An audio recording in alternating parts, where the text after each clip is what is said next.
Welcome, my friends. I'm pleased to welcome you again to Midnight Stories. Gather around the campfire while I share with you magical adventure stories before sleeping outdoors. Let's embark on a peaceful journey through the serene wilderness and drift off to sleep under the stars. But before that, please consider giving us a like. My name's Chris. I stand a ridiculous 6'7", and I did heavyweight boxing in high school.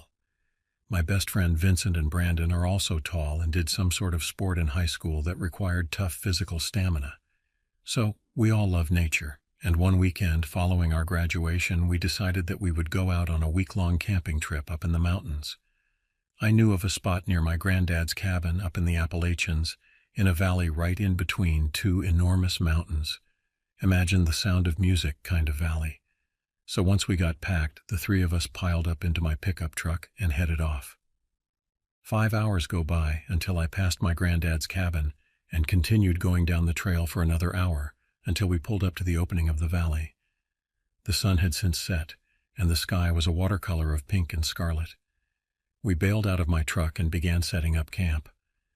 Now, due to the immense population of black bears and coyotes, we all came armed. I had packed my Mossberg Maverick Model 8812 Gauge with 2 3/4 inches Remington slugs and Federal Arms buckshot, more than enough firepower to stop an aggravated bear. My buddy Vincent brought a Savage Arms 16 116th 300 Win Mag, appropriately named Bear Hunter. And finally, Brandon had brought his Remington Model 707 mm Remington Mag with, and I kid you not, armor-piercing rounds. Don't ask me where he got his hands on them. The shit cost at least $150 a box. I had parked my truck with the front end facing the entrance, while the truck bed end faced the valley. Our tent was facing directly in front of the truck bed. We had 3 chairs facing just outside of the tent, with a fire pit about 7 feet from the entrance of the tent. We also had 3 tiki torches lit up, setting up our basic boundaries of our site. It was about 11:30 at night, and we had just finished eating a campfire meal and were sitting around the fire. I didn't have to worry too badly about getting firewood, since I had packed my truck bed with plenty of firewood. I kept casually tossing in firewood until our fire had gotten nice and warm. Now, about 20 yards to the left and right of us, there are thick woods surrounding our site. And while we were sitting around talking about anything and everything, but our conversation was suddenly interrupted by strange noises of branches cracking and incredibly large footsteps crunching through the deep underbrush. We stayed quiet and listened carefully until it gradually dissipated. We brushed it off, thinking it had to have been a bear or some other sort of curious animal. It was about midnight when the noises started up again. We sat there again in silence, and before long we all reached for our firearms and sat there. I grabbed my spotlight from the toolbox of my pickup truck and shined the bright light towards the woodline. There, standing just inside of the woodline, were 2 massive red eyes. They almost looked like they were giving off their own incandescent glow. Judging from the height, I had to say the eyes were at least 7 feet off the ground. Vince and Brandon saw the eyes as well, and we stayed completely quiet. "What the hell is that?" Vince said, his voice shaky. "I have no fucking idea," I said, staying quiet. We all made sure our firearms were loaded and sat there. My light drifted and I caught another set of eyes. They were just as tall, if not slightly higher than the other set. I took the light off of them and shuddered, not wanting to risk possibly attracting a bear or whatever was there watching us. We stayed cautious but eventually turned in for the night. Nothing really happened most of that night. Fast forward 3 days and nothing interesting or crazy happened, and we stayed pretty busy practicing shooting and doing some hiking and did simple things that you can do while camping. That night, however, that's when everything went down. We had just finished doing some target shooting and were coming back to our campsite. The sun had been setting and we had made back just before dusk. We had gotten a fire going and were sitting around when out of nowhere, a branch about as long as my leg came tumbling over our heads and landed about 3 feet away from us. We all ducked and got down and aimed all of our barrels of our firearms at the direction of where the stick came flying out of the direction. It had come from the exact direction that we had seen the eyes 3 nights earlier. We stayed there, quietly waiting for anything to happen. Then, and I cannot lie about this, we heard the most blood-curdling, god-awful sound I think I had ever heard in my entire life. It was like a roar, shriek, and cry all at once. I still have nightmares thinking about it. I trembled and whispered to Vince, "What, in God's name, was fucking that?" My buddy Vince shrugged and also whispered, "Should I fire a shot?" Brandon beat him to that and fired a shot, the sound of the burst bouncing off the valley walls. We sat there, stunned, quietly waited for any sound that came. Then another screech came, louder than the first one. Then from the bush emerged a massive creature. It was completely covered in thick blackish-brown fur. His shoulders were broad, as in about 5 feet across. It was also about 8 to 9 feet tall, but his face was completely devoid of hair, and what I could only describe as what a caveman would have looked like. We stared at it, completely shocked and positively terrified. We shouted at it, thinking that it could understand us. "Hey, what are you doing?" It stayed quiet but watched us menacingly. The thing made a single step and Vince fired another round and the creature stopped. It then proceeded to move back into the woods. We then, rather quickly, packed all of our shit up, and all piled up as quickly as we could into my pickup. We peeled dirt and rocks up the dirt and gravel path. While I drove, I saw something that I can easily say scarred me for the rest of my life. That thing was keeping up with us. I was doing at least 30 miles per hour down that path, and that thing had no damn problem keeping up with us. I could see it from the reflection of my fog lamps. Its hair was blowing in the breeze while it kept up my speed. I tried going faster, attempting to drive faster down that god-awful gravel path. I pulled out past my grandfather's cabin and hit asphalt, skidding onto the road. I looked from my rearview mirror and watched as that thing stopped at the road. It watched us as we snaked our way out to the vicinity of the woods. After that, we drove for 6 hours straight, not stopping until we hit a gas station out in the middle of bumfuck nowhere. We stayed there until the sun had risen just above the mountains. Ever since then, I've not went back, not even the cabin. We have also not gone camping since. Arkansas has such a random climate. I've grown up here in southwest Arkansas, and the weather has never ceased to annoy me. For example, one year we might have a blizzard of snow, people unable to drive to work or power going out for a week. Then the next year it might never get below 50. And the summers? Sometimes they are so moderate that you forget it's not spring anymore, and other times it gets well over 100. This happened on a very hot year. My girlfriend and I had decided that it was just too freaking hot to stay at home all summer, and I had the idea of going to Lake Ouachita to do a bit of swimming. Sure, it wasn't terribly close, but my family often went there when I was still living at home. It was one of the most beautiful places I'd ever seen.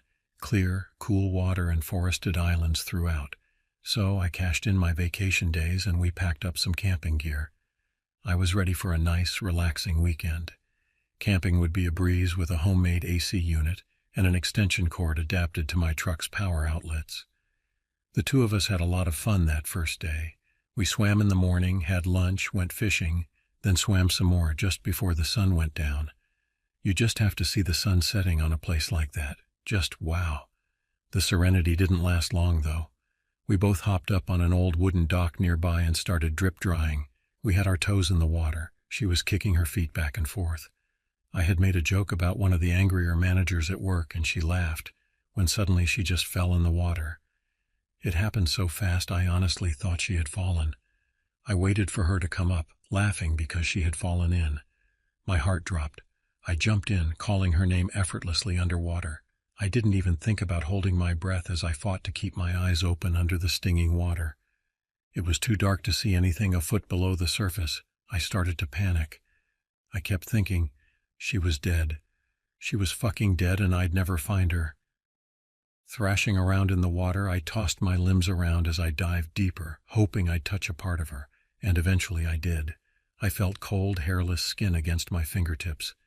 Without another thought, I latched onto it and tugged. Immediately it yanked back, as if she didn't want to come back up for air. I was running out of breath. If I was almost out, I could only imagine what she must have been feeling. I pulled harder, but I had nothing to grip onto, no leverage. She slipped through my hands. She was gone. I came up for air. I think I was screaming at this point, but everything was so hazy. My eyes were darting about wildly. I don't know what I was looking for, but I found it. She was up on the bank about 30 yards away, all the color drained from her face. "Gracie?" I pulled myself up onto the dock and ran over to her. I hugged her, checked her, made sure she was all right. She didn't react. Gracie was catatonic. "What's wrong? What happened to you?" I didn't mean to yell. I wasn't angry. I was more scared than I've ever been. I was also very confused about how I could have been holding onto her arm a few moments ago. Yet here she was, sitting on the bank so far from where everything had happened. She didn't talk or move for hours. I tried to ignore it. I wanted to get her away from the water's edge, but she just kept staring into the nothingness. So I built a fire near her and set up our extra tent. It wasn't really legal to camp out of the camping areas, but I didn't give a shit at the moment. Eventually she got up and sat next to me by the fire. She was crying. "Something pulled me under," Gracie started. I turned and stared into her eyes. They were bloodshot and shimmering with tears. "Something grabbed my leg and pulled me under the water. Then it just let go. I pulled myself up and swam to the bank. When I turned toward the dock, you were gone." "What do you mean?" "I grabbed onto you under the water and tried to pull you up. Why'd you pull away?" She looked confused. "Honey, you never touched me." At this point, my heart seemed frozen. What the hell had I grabbed? The skin was so smooth, and it was obviously an arm or a limb. For the life of me, I thought I had latched onto Gracie. Neither of us really felt like sleeping in the tent that night. We both slept in the truck. I laid back the front seat, and Gracie sprawled out on the bucket seats in the back. Surprisingly, she was sawing logs about an hour after we locked the doors. I guess we all handle these traumatizing experiences differently. My mind was racing too much for me to sleep at all. Just when I was about to fall asleep, a noise had my eyes wide open. It sounded like hands rubbing on metal. You know, the sound you get when you rub your fingertips on a smooth metal surface. I stared up at Headliner, too afraid to look directly out of the windows all around us. Call me a pansy, but that experience from earlier had me terrified. The sound seemed to be circling us. I think someone was gliding their hand along the outside of the truck. This happened for at least 2 hours. The noise never stopped, not even a moment of rest. Yet Gracie slept peacefully in the back seat. It was about 3 in the morning when the sound suddenly stopped. I kept staring up at the Headliner, waiting for the sun to come up. I don't know why I didn't just drive off. I couldn't even raise up in my seat out of fear of seeing something outside of my windows.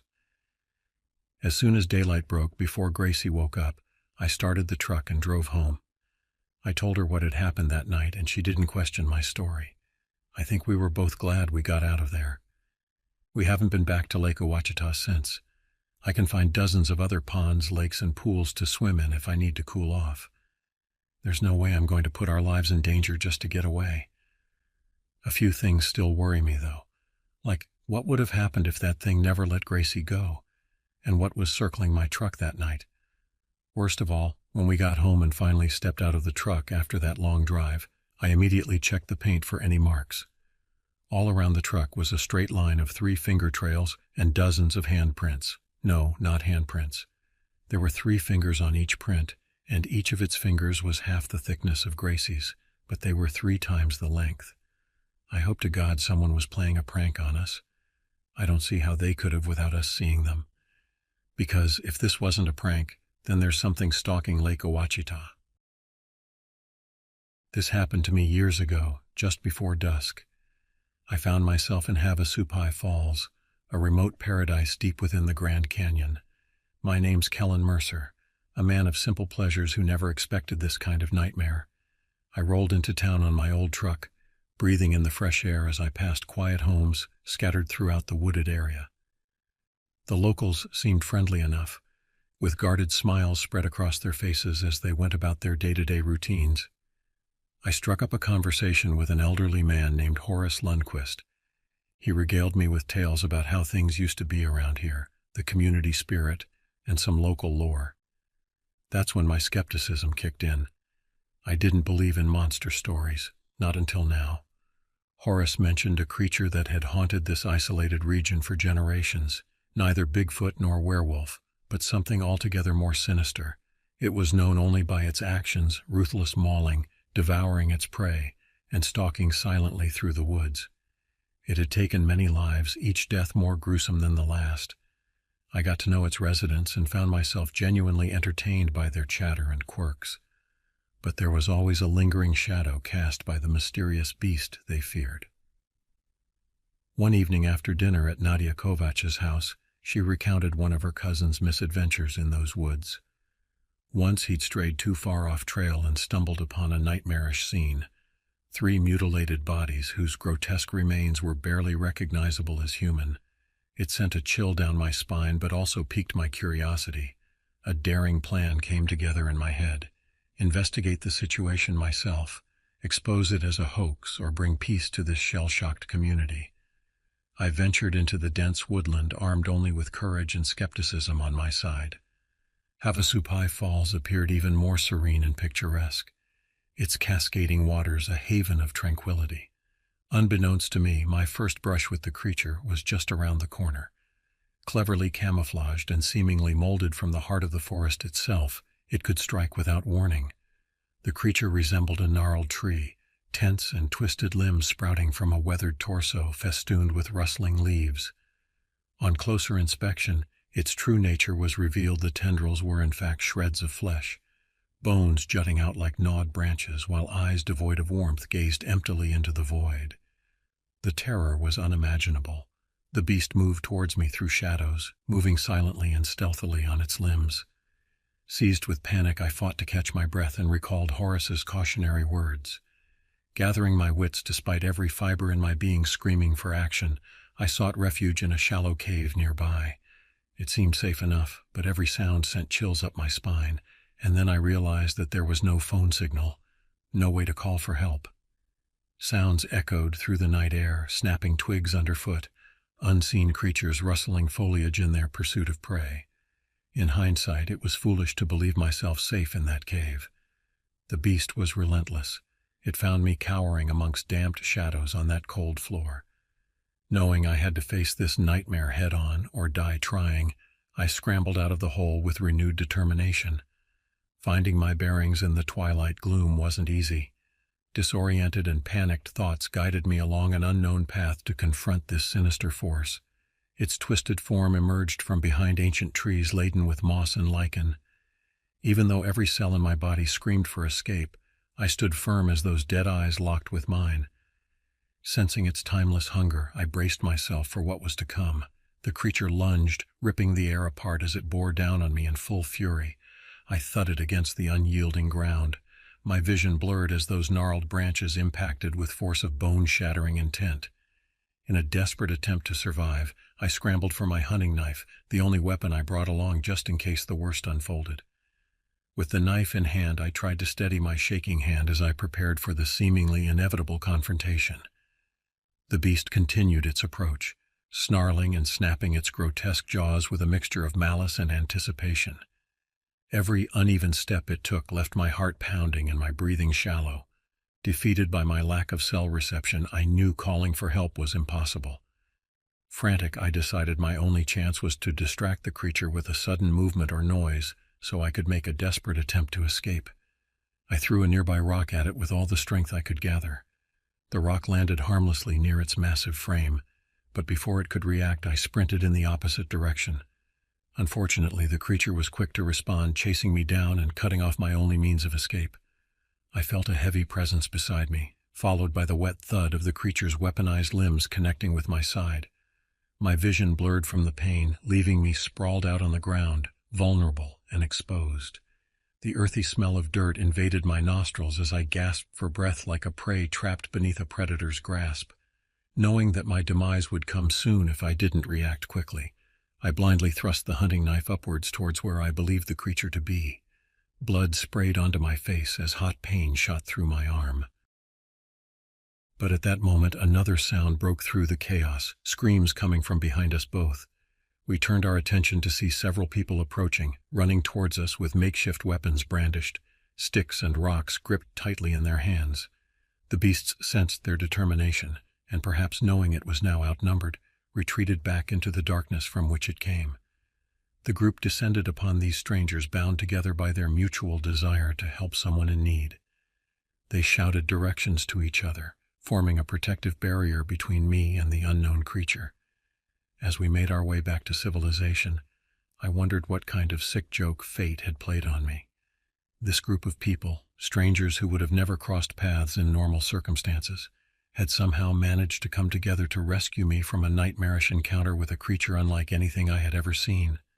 Unable to shake the image of its twisted form and bloodshot eyes from my mind, I asked a small band of rescuers if they knew what we faced. They exchanged glances, reluctance to accept the reality of the situation painting their faces.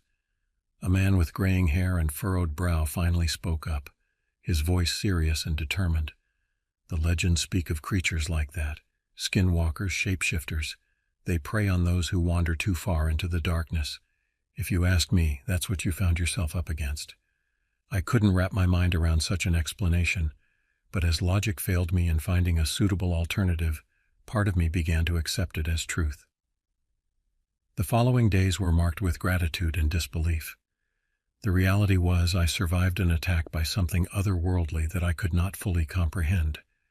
Every time the memories of that night rose unbidden in my mind, a cold shiver would run down my spine. The group that saved me stayed in contact during those days, lending comfort and support as we all tried to make sense of what happened. The bonds formed through that shared experience remained strong, even as time went on, and some returned to their everyday lives. In my quiet moments, I considered just how close I came to losing everything.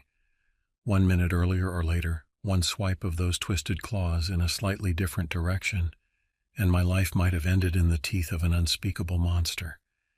Surrounded by strangers who risked everything for me, I'm reminded of the strength and compassion others can show in the face of fear. It's a horrifying yet humbling thought that sometimes it takes facing your own mortality to truly appreciate the value of human connection. Though I hope to never encounter such a creature again, the experience has changed me and left a lasting impact on my life. Ultimately, it's made me appreciate those who help rescue me.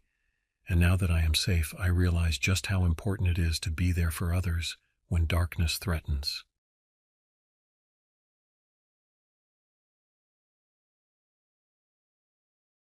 This happened to me about a decade ago. I was driving with my friend Hank Jessup to a remote cabin in the Appalachian Mountains of Virginia for a weekend getaway. The cabin belonged to a friend of his named Jedediah Smith. We thought it would be the perfect spot to escape city life for a few days. As we approached our destination, the winding mountain roads turned treacherous. I carefully navigated each turn as dense fog rolled in, reducing our visibility significantly. The narrowed road made me feel even more on edge. We arrived at the cabin by nightfall. It was an old wooden structure hidden within lush forests, and an eerie silence filled the air. It lacked modern conveniences like electricity or running water, but we were prepared with battery-powered lanterns and plenty of bottled water. The next day we decided to explore the area and enjoy nature's beauty. We wandered through tall trees and dense foliage until we stumbled upon a trail that led deeper into the mountains. Feeling adventurous, we decided to follow it. Several hours in, we discovered something disturbing, a bloody, torn-up shirt that appeared relatively fresh. We continued on. As we ventured further into the mountains, we found more articles of clothing and discarded possessions, all blood-stained and deserted. Uneasiness crept in as I recalled Jedediah's warning against wandering too far from the cabin.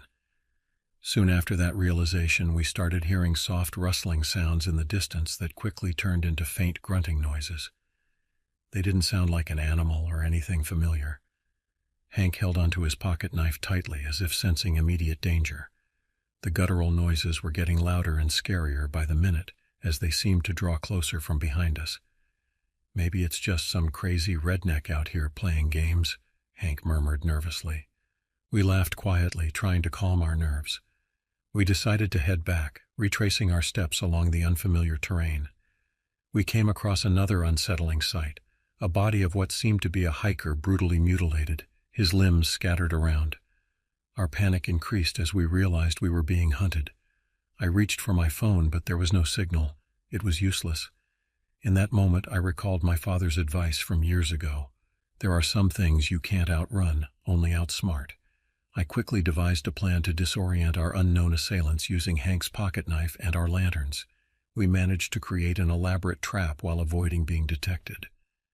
Just as we were about to move forward, our crude alarm system made of branches was triggered by something large and heavy making its way towards us. Terrified at this point, we hid behind a nearby bush and watched as a group of large, disfigured men emerged from the darkness. Their eyes gleamed hungrily in the dim light of the lanterns as they approached the trap cautiously. The grotesque beings were unlike any human beings we had ever encountered. They were missing fingers, had overly long arms, and appeared emaciated with sunken eyes. It dawned on me then that these were the cannibalistic mountain men that locals whispered about, although I never imagined they could be so terrifying. As the mountain men closed in on our trap, it became clear that there was more than one group of them. They communicated through grunts and gestures as if attempting to strategize against us. Sweat poured down my face as I sensed it was just a matter of time before they discovered our hiding spot. Just when it felt like all hope might be lost, Hank motioned towards our rigged trap. One of them had stepped into the noose that suspended him above ground. We seized that opportunity to bolt from our hiding spot, racing towards the cabin as the other mountain men pursued us. The guttural shrieks of rage echoed through the forest, driving us to run faster despite our exhaustion. Pushing us to limits we never knew we had, we sprinted onward, hoping we were outpacing our monstrous pursuers. Our hearts pounded as we charged ahead. It was clear that there could only be two outcomes: survival or death. We continued our frantic sprint towards the cabin, the mountain men's enraged snarls fueling our adrenaline. When we reached the cabin, I scrambled to shove a heavy bookshelf in front of the door. Hank dialed 911, his hand shaking as he relayed our location to the visibly disbelieving operator. One of our friends, Lucy, peeked through a crack in the window. She whispered that there were 4 more mountain men gathering outside, their faces contorted with anger and bloodlust. Why they didn't try to force their way into our haven remained a mystery. Night fell and still no police arrived. It seemed the remoteness of our location was taking its toll on response time. We tried contacting our friends who had gone into town earlier that day, but reception was non-existent. As darkness consumed the landscape, we heard a scream. It was Sarah. One of the cannibalistic mountain men had grabbed her through an open window. Without thinking about our own safety, we rushed to help her and managed to fight off her attacker, but not without consequence. As she fell back into our arms, we noticed the damage. A deep gash on her arm exposed flesh and bone. Seeing Sarah in pain fueled angry determination within us. We needed to survive and hold out until help arrived. When morning finally broke through, bringing with it no sign of rescue or relenting from our adversaries, we knew it was up to us to escape this nightmare alive. It was then that Hank remembered his uncle kept rifles locked away in a storage shed nearby. Dividing responsibilities between us, some gathered food from the kitchen, while others barricaded weaker points within the cabin. Hank and I carefully ventured to retrieve the firearms. Shaking hands muffled by heavy sweat hindered my ability to wind the opened lock back around its latch. Glancing over at Hank, whose focused expression suggested trouble focusing on the task at hand, it was clear he shared these nerves. The sound of snapping twigs broke our concentration. A mountain man was nearing our hiding place. Thinking fast, we picked up a metal shovel and slammed the man's head with it, knocking him unconscious. We reunited with our friends in the cabin equipped with rifles and ammunition. This simple alteration to the power dynamic present in our horrifying conflict had renewed our dwindling hope. As we prepared to leave, Lucy spotted a police car approaching the cabin from afar. It seemed that despite how weak her call for help may have sounded, somehow it had found a target willing to investigate. Guns raised as we exited the cabin, scanning the immediate vicinity for any potential threats.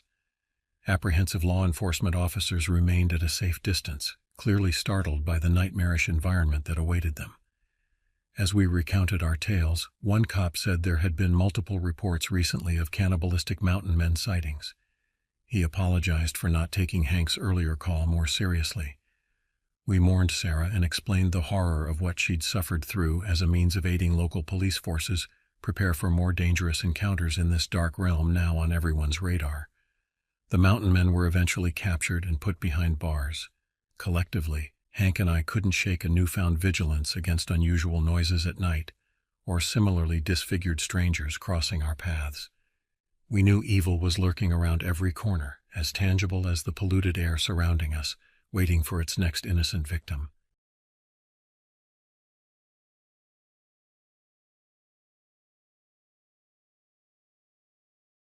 The year was 1989. I found myself deep in the tangled wilderness of the Florida Everglades. Folks think it's all swamps and gators, but there's parts so dense the sunlight barely reaches the ground. I'm Dakota Redstone, born and raised in the Seminole Nation. This land is in my blood. I worked as a wildlife conservation officer, a good fit for a nature lover like me. But lately there was something off about the place, something that sent shivers down my spine. It started with the reports coming in from deep in glades, livestock disappearing one by one, leaving ripped-up fences and trails of blood. Word got around quick among the ranchers. They were blaming it all on the usual suspects, panthers or gators gone rogue. But I spent my whole life out here, and I knew this was something else. Then there were the disappearances. First an old hermit living off-grid, his cabin found abandoned, splattered with blood. Next a pair of hikers, seasoned folks who knew these woods like the backs of their hands.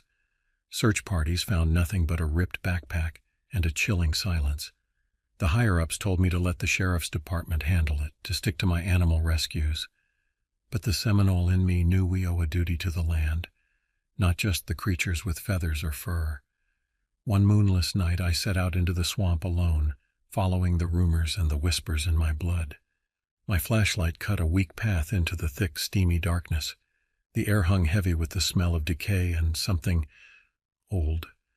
That's when I heard it. A rustling in the bushes, too heavy to be any animal I was used to. I froze, my heart pounding. Then the creature stepped into the weak circle of light. My breath caught in my throat. It was like a man, but twisted and wrong. Its body was a gnarled mass of branches and knotted roots, like something that crawled out of the swamp itself. Its face was a mask of bark and leaves, and its eyes, they burned with a sickly green light. My rifle felt like a child's toy in my trembling hands. The creature lunged with impossible speed. I fired, more out of instinct than hope. The shot echoed through the swamp, but the creature barely flinched. It knocked me off my feet, my rifle flying from my grasp. I scrambled back, scrabbling for my knife. The smell of rot filled my nostrils. It raised a clawed hand, branches dripping with black slime reaching for my throat. I closed my eyes, bracing for the end. Then a gunshot shattered the thick air. The creature roared, a primal sound that shook the trees. "Get up, kid," a gruff voice barked. I snapped my eyes open. An older figure stood in the darkness, shotgun raised, wisps of smoke curling from the barrel. It was old Tom Baker, a local legend, a tracker known for living months off the land. "Thought you could use some help," Tom grunted, reloading his gun with practiced ease. I stumbled to my feet, my heart pounding a frantic rhythm. He nodded at the creature, which was now circling us warily, its eyes glittering with a strange intelligence. Never seen anything like it. Swamp demon, maybe. Together we fired at the creature, driving it back into the shadows. It let out another enraged bellow, and then disappeared into the undergrowth with an uncanny swiftness that left us both shaken. "We gotta warn folks," I choked out, a cold dread settling in my stomach. Tom shook his head. "Nobody'll believe us. Think we're a couple of crazy old coots." He gave me a wry grin. Besides, they wouldn't stand a chance against that thing. For the rest of the night, we stalked through the swamp, searching for the creature's lair, but we found nothing but a trail of broken branches and an eerie silence. As dawn broke, we stumbled back to the edge of the glades, exhausted but determined. Tom clapped me on the shoulder, his eyes serious. "This thing ain't natural, boy. It's part of the old magic, something we can't understand with our maps and radios." He gave a tired sigh. "It's up to folks like us now, connected to the land. We got to find a way to stop it." We parted ways, an unspoken understanding passing between us. The sheriff's department investigated the attacks, wrote them off as animal encounters as the disappearances piled up. Tom and I became reluctant partners, meeting in secret, Studying old Seminole legends and tracking the creature's movements, we knew the truth, a truth nobody else would accept. Our weapons felt puny. Modern tools against something ancient. My ancestors spoke of banishing spirits, of rituals tied to the cycles of the swamp itself. And in desperation, I turned to those teachings, passed down for countless generations that the modern world scoffed at. One night, under a full moon, we ventured back into that oppressive heart of the Everglades. We laid offerings at the base of the oldest cypress trees. Tobacco, cornmeal, prayers whispered into the humid night. I painted symbols of protection on my skin using swamp mud and cypress sap. Tom watched, a flicker of unease in his eyes, but he didn't interfere. The creature emerged from the shadows, fury blazing in its eyes. Something seemed different, the air around it crackling with a dangerous energy. And then I understood. The moon, the offerings. We had given it power, unwittingly fueling the darkness that twisted it. We didn't run. To flee would be to lose, to surrender the land we were sworn to protect. Tom raised his shotgun, but I placed a hand on his arm. It was time to try a different approach, to use its own power against it. I lifted my hands not in surrender, but in a gesture from the old stories, palms out like a plea to the elements themselves. "Tom," I rasped, "remember what I told you about the balance?" He nodded slowly, eyes locked on the creature. "You think you can turn its own magic against it?" "Hope so," I muttered, the words catching in my throat. I closed my eyes, focusing not on the creature's monstrous form, but the primal essence swirling within it. A tangled mess of stolen energy, the cries of the missing people, the swamp's own corrupted life force. I reached with my spirit, not into the darkness, but into the heart of the land itself. The roots beneath my feet, the buzzing insects, the very humidity clinging to the air. They thrummed with a desperate need for balance, for the old ways to return. The creature snarled, sensing the shift in the wind, but it was too late. The earth under our feet seemed to tremble. Vines shot up from the muck, coiling around the creature's limbs. Cypress roots groaned and shifted, the ground itself opening up to reveal grasping skeletal hands that pulled at the monster's form. The creature thrashed, roaring in fury and confusion. Tom and I watched, weapons lowered, as the swamp itself seemed to rise up against its defiler. The creature wasn't just being attacked. It was being absorbed, consumed by the very energy it had twisted. Its green, glowing eyes dimmed, its form dissolving back into branches and slime. Finally, with one last strangled cry, it was gone. The vines retreated. The phantom hands sank back into the mud. The air hummed with an echoing silence, broken only by our ragged breaths. We stood there for a long time, neither of us speaking. Eventually, the first rays of dawn painted the swamp in a pale, trembling light. Only then did Tom break the silence. "Well, I'll be damned," he muttered, shaking his head. "All these years, and it took a nature spirit to bring that thing down." I managed a shaky laugh. "Nature spirit," I repeated, the words rolling strangely on my tongue. Maybe that's what it was, some corrupted echo of the balance this place needs. The aftermath was messy in ways both expected and not. The disappearances stopped. The official reports blamed it on tragic accidents, wild animals, the usual cover-ups. But the ranchers started noticing their livestock was thriving. The glades themselves seemed to hum with a healthier energy. Tom and I never spoke of it again. We returned to our usual routines, but something had shifted between us. We shared a secret that strained against the boundaries of logic. In the hush of the swamp beneath the buzzing insects and the croaking gators, I swore I sometimes heard whispers, whispers of thanks, of the land slowly healing itself. Years rolled by. I grew older, wiser. My connection to the land and the Seminole ways deepening with each passing moon. Sometimes, alone in those wild depths, I felt a prickle on my skin, a sense of being watched. But it wasn't fear, not anymore. It was a grudging respect, a silent acknowledgement between me and the unknown forces that moved within that place. Tourists started flocking to the glades more and more, hungry for airboat rides and gator sightings. I saw the highways expand, condos creeping closer. The old tales were dismissed as ghost stories to entertain visitors.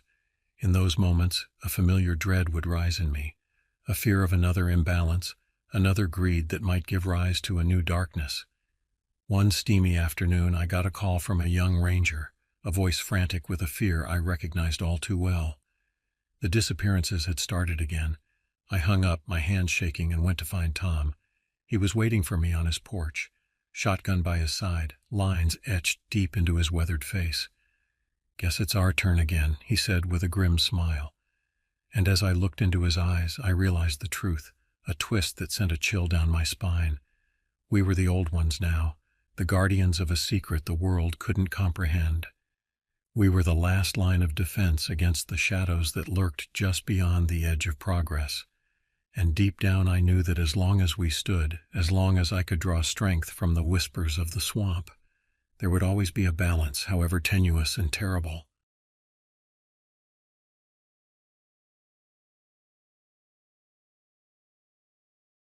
This happened to me a few years ago, right before the world around me started to unravel. I had just rented a small cabin near Jacobs Ridge, Tennessee, nestled within the dense forest and far away from civilization. It was perfect for my intentions. I craved solitude and quiet to work on my novel. My name is Finis Marlowe, and as a writer with a dull life in the city, I sought out unique experiences that could help kickstart my creativity. The cabin seemed like those dreams come true. During the day, nothing but chirping birds swept through the trees. Nights were filled with the gentle hum of crickets, and occasionally whispers of rain against the cabin window. It was perfect for a while. One morning, as I hiked deeper into the woods for inspiration, my walk led me to a ghastly sight, a mangled body of a local man named Gideon Thurlow, who had seemingly been walled by some wild beast. His shredded clothes lay scattered around him like a patchwork quilt designed by death itself. I dashed back to my cabin, desperately trying to convince myself that this must be some kind of sick joke, or perhaps an unfortunate accident involving wildlife. As a city dweller, it wasn't unusual for me to feel out of touch with nature's brutality. Visiting the local townsfolk at Dwayne's Diner, frequented by nearby hikers and hunters, I reported the findings from my hike. Heavy-hearted but composed in their stoic demeanor, they invoked hushed assurances about how these things happen when people trespass on nature's domain. I half-jokingly told them that if Gideon owed any gambling debts before he passed, they should blame whatever clawed him back in the woods. Just as life returned to its tranquil rhythm over weeks that followed, I stumbled upon another gruesome discovery during my excursions. A mutilated family of 4 campers, the Harrisons, all beyond recognition. The primal ferocity of the attack and a strange musky scent lingered around, both inexplicable and utterly terrifying. Also, there was this eerie detail that puzzled me. The victims' shoes were neatly arranged next to each body. A sickening sense of foreboding pervaded my mind, and I knew I couldn't stay silent any longer. I called Sheriff Bennings and told him everything, being careful to avoid sounding hysterical.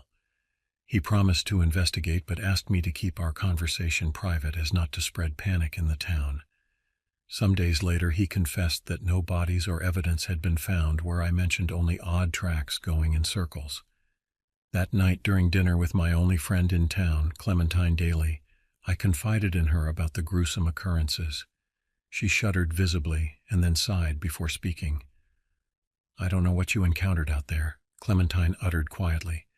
"But we do have legends of a creature living deep within these woods, a thing without a name people call the Mamer. It only comes out when it's hungry and has an unmatched ferocity. Nobody's sure quite exactly what it looks like. Some say it resembles a large bear with enormous claws, while others swear it has the cunning of a wolf combined with raw power." That evening we widened our search for answers on the Mamer by meeting hunters and folks who dared to live far off the grid near Jacobs Ridge. But everyone we encountered held back some unspoken fear or clung to grim experiences involving lost loved ones. The tempo of terror picked up its pace. More unspeakable incidents piled up within weeks that followed, all ending in mangled corpses with lined-up shoes. Armed now with basic firearms granted by my newfound friends and a fierce determination to end this nightmare, we braved the dense woods. The autumn air buzzed with nervous energy as our small group ventured deeper into the shadows, guided only by curling mist and gnarled roots. Each step felt treacherously heavy until the sun started to fade. A strange sense of calm came over me as dusk settled in, plunging us into an ocean of darkness. I had no idea where this sense of certainty came from, but it felt like every cell in my body was crying out for just one thing: vengeance. Our search party grew more silent as we ventured further into the dark terrain. I took a step, and as soon as my foot made contact with the uneven ground, I heard an eerie screech. Instinctively, I raised my firearm and shouted out loud to the rest of my group, "Did you guys hear that?" No one answered for a moment, and then the voice of James, an experienced hunter, broke the silence. "I hate to say it, but it sounds just like those stories about the Maimer." While entering these woods in search of the Maimer was not initially our main goal, our curiosity got the better of us. At first, no one had any intention to investigate. Most people wanted to keep their distance.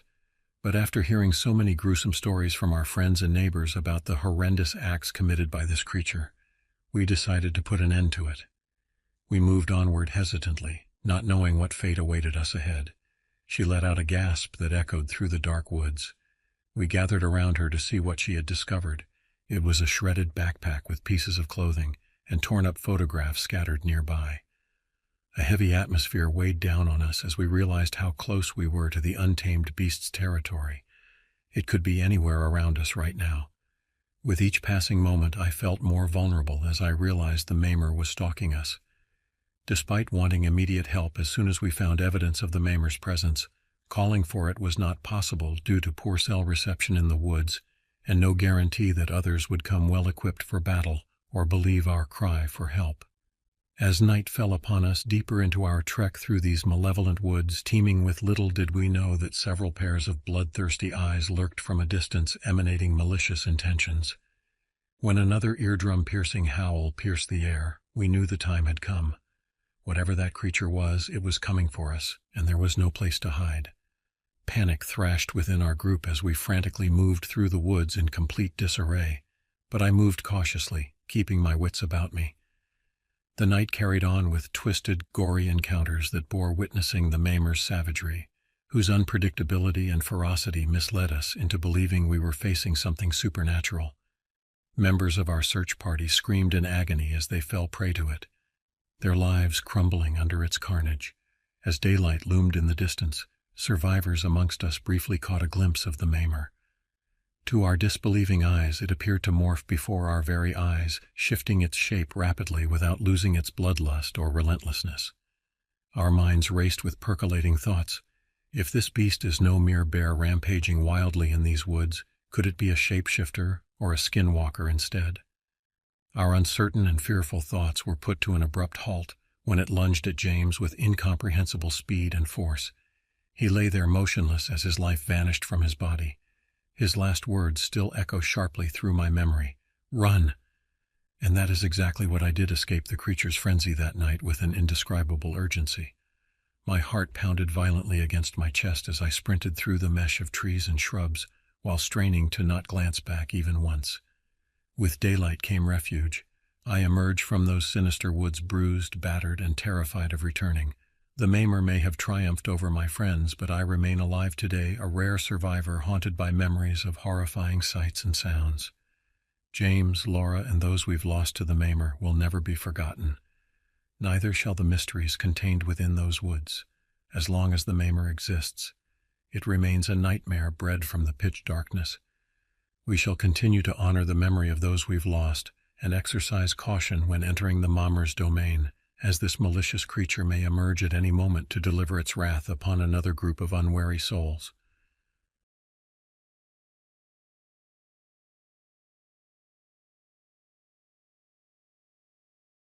I remember the summer of '98 like it was yesterday.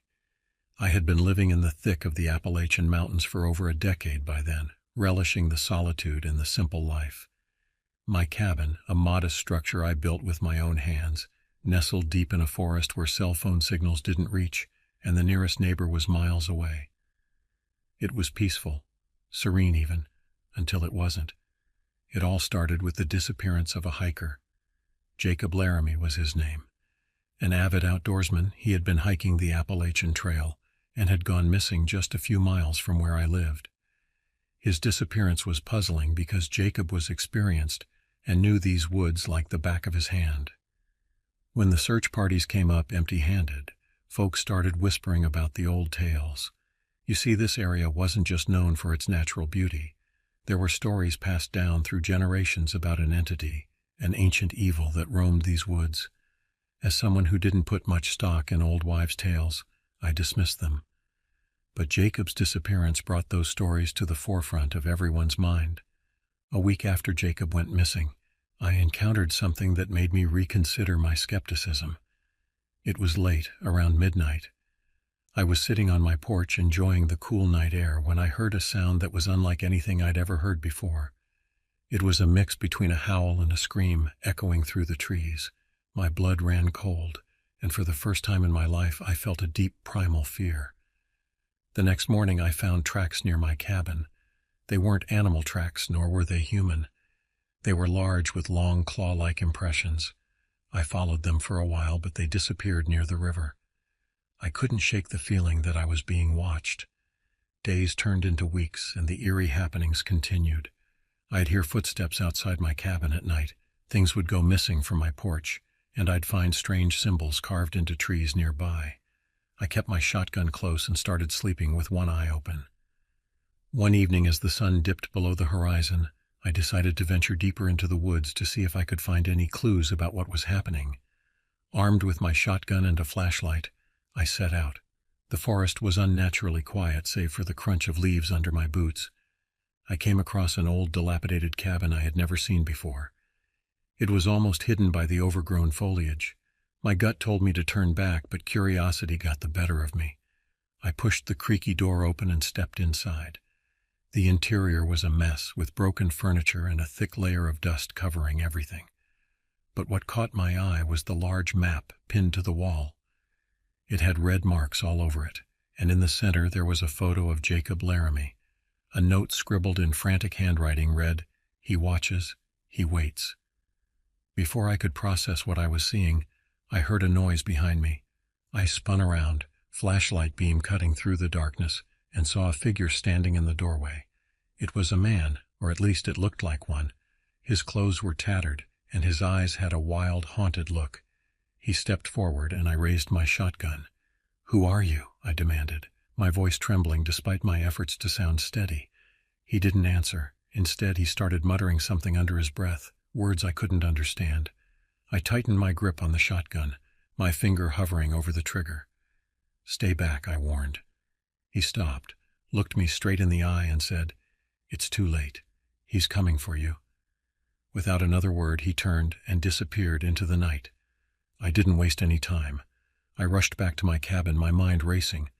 Who was that man, and what did he mean by, "He's coming for you"? That night's sleep was impossible. Every creak of the cabin, every rustle of the trees outside made me jump.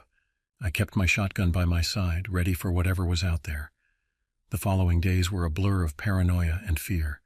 I didn't leave my cabin unless I absolutely had to, and I started to feel like a prisoner in my own home. The footsteps outside my cabin became more frequent, and I could hear whispering voices, though I could never make out what they were saying. Then one night, it all came to a head. I was jolted awake by the sound of my front door being forced open. I grabbed my shotgun and ran to the living room, where I saw the same wild-eyed man from the cabin. He was standing in the doorway, a crazed look in his eyes. Before I could react, he lunged at me and we struggled. The shotgun went off, the deafening blast echoing through the cabin. The man fell to the floor, clutching his chest. He looked up at me, his eyes filled with a strange mixture of fear and relief. "He's here," he whispered before his eyes went blank. I was in shock, my hands trembling as I looked at the lifeless body on my floor. I didn't have time to process what had just happened because the cabin suddenly grew cold, an oppressive, suffocating cold that chilled me to the bone. And then I saw it. Standing in the doorway was a figure, tall and shrouded in darkness. Its eyes glowed a malevolent red, and it radiated an aura of pure evil. I couldn't move, couldn't breathe. It was as if all my worst fears had taken physical form. The figure stepped forward, and I felt a wave of terror wash over me. I wanted to run, to scream, but my body refused to obey. The figure raised a hand, and I felt an invisible force lift me off the ground and slam me into the wall. As I struggled to stay conscious, I heard a voice in my head, deep and echoing. "You cannot escape me. I am the darkness that haunts these woods." The last thing I remember before blacking out was the figure stepping closer, its glowing eyes burning into my soul. I woke up hours later lying on the floor of my cabin. The figure was gone, and the cold had lifted. The body of the man was still there, a grim reminder of the night's events. I knew I couldn't stay there any longer.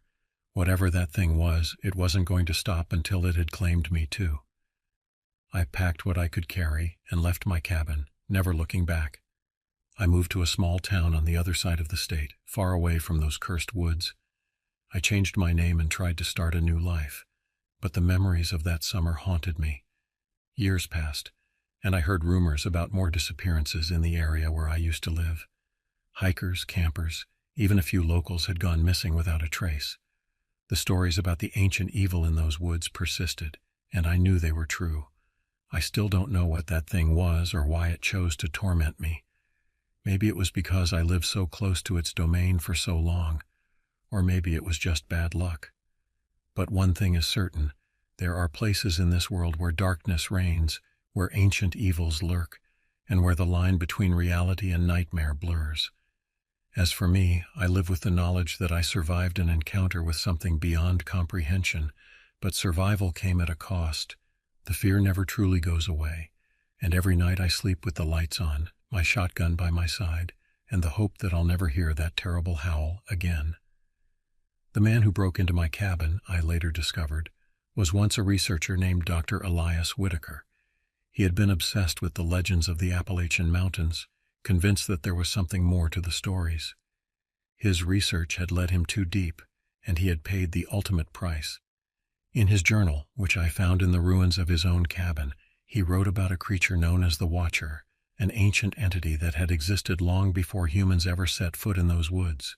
It fed on fear, thrived in darkness, and could manipulate the minds of those who ventured too close. Dr. Whitaker had become its pawn, driven mad by the entity's influence.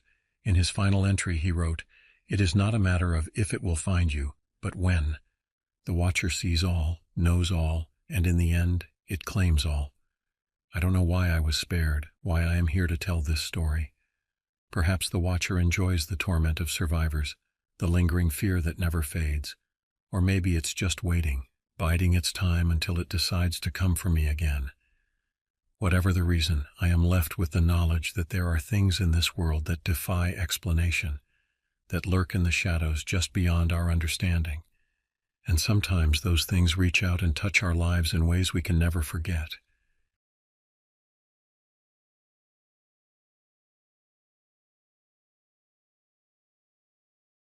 My name is Sergio Ivan Ramirez, and I am 27 years old, and this all went down on August 11th, 1999. I remember that date because it was my birthday, and it's not the kind of thing you forget easily. I've been a truck driver for nearly 2 decades.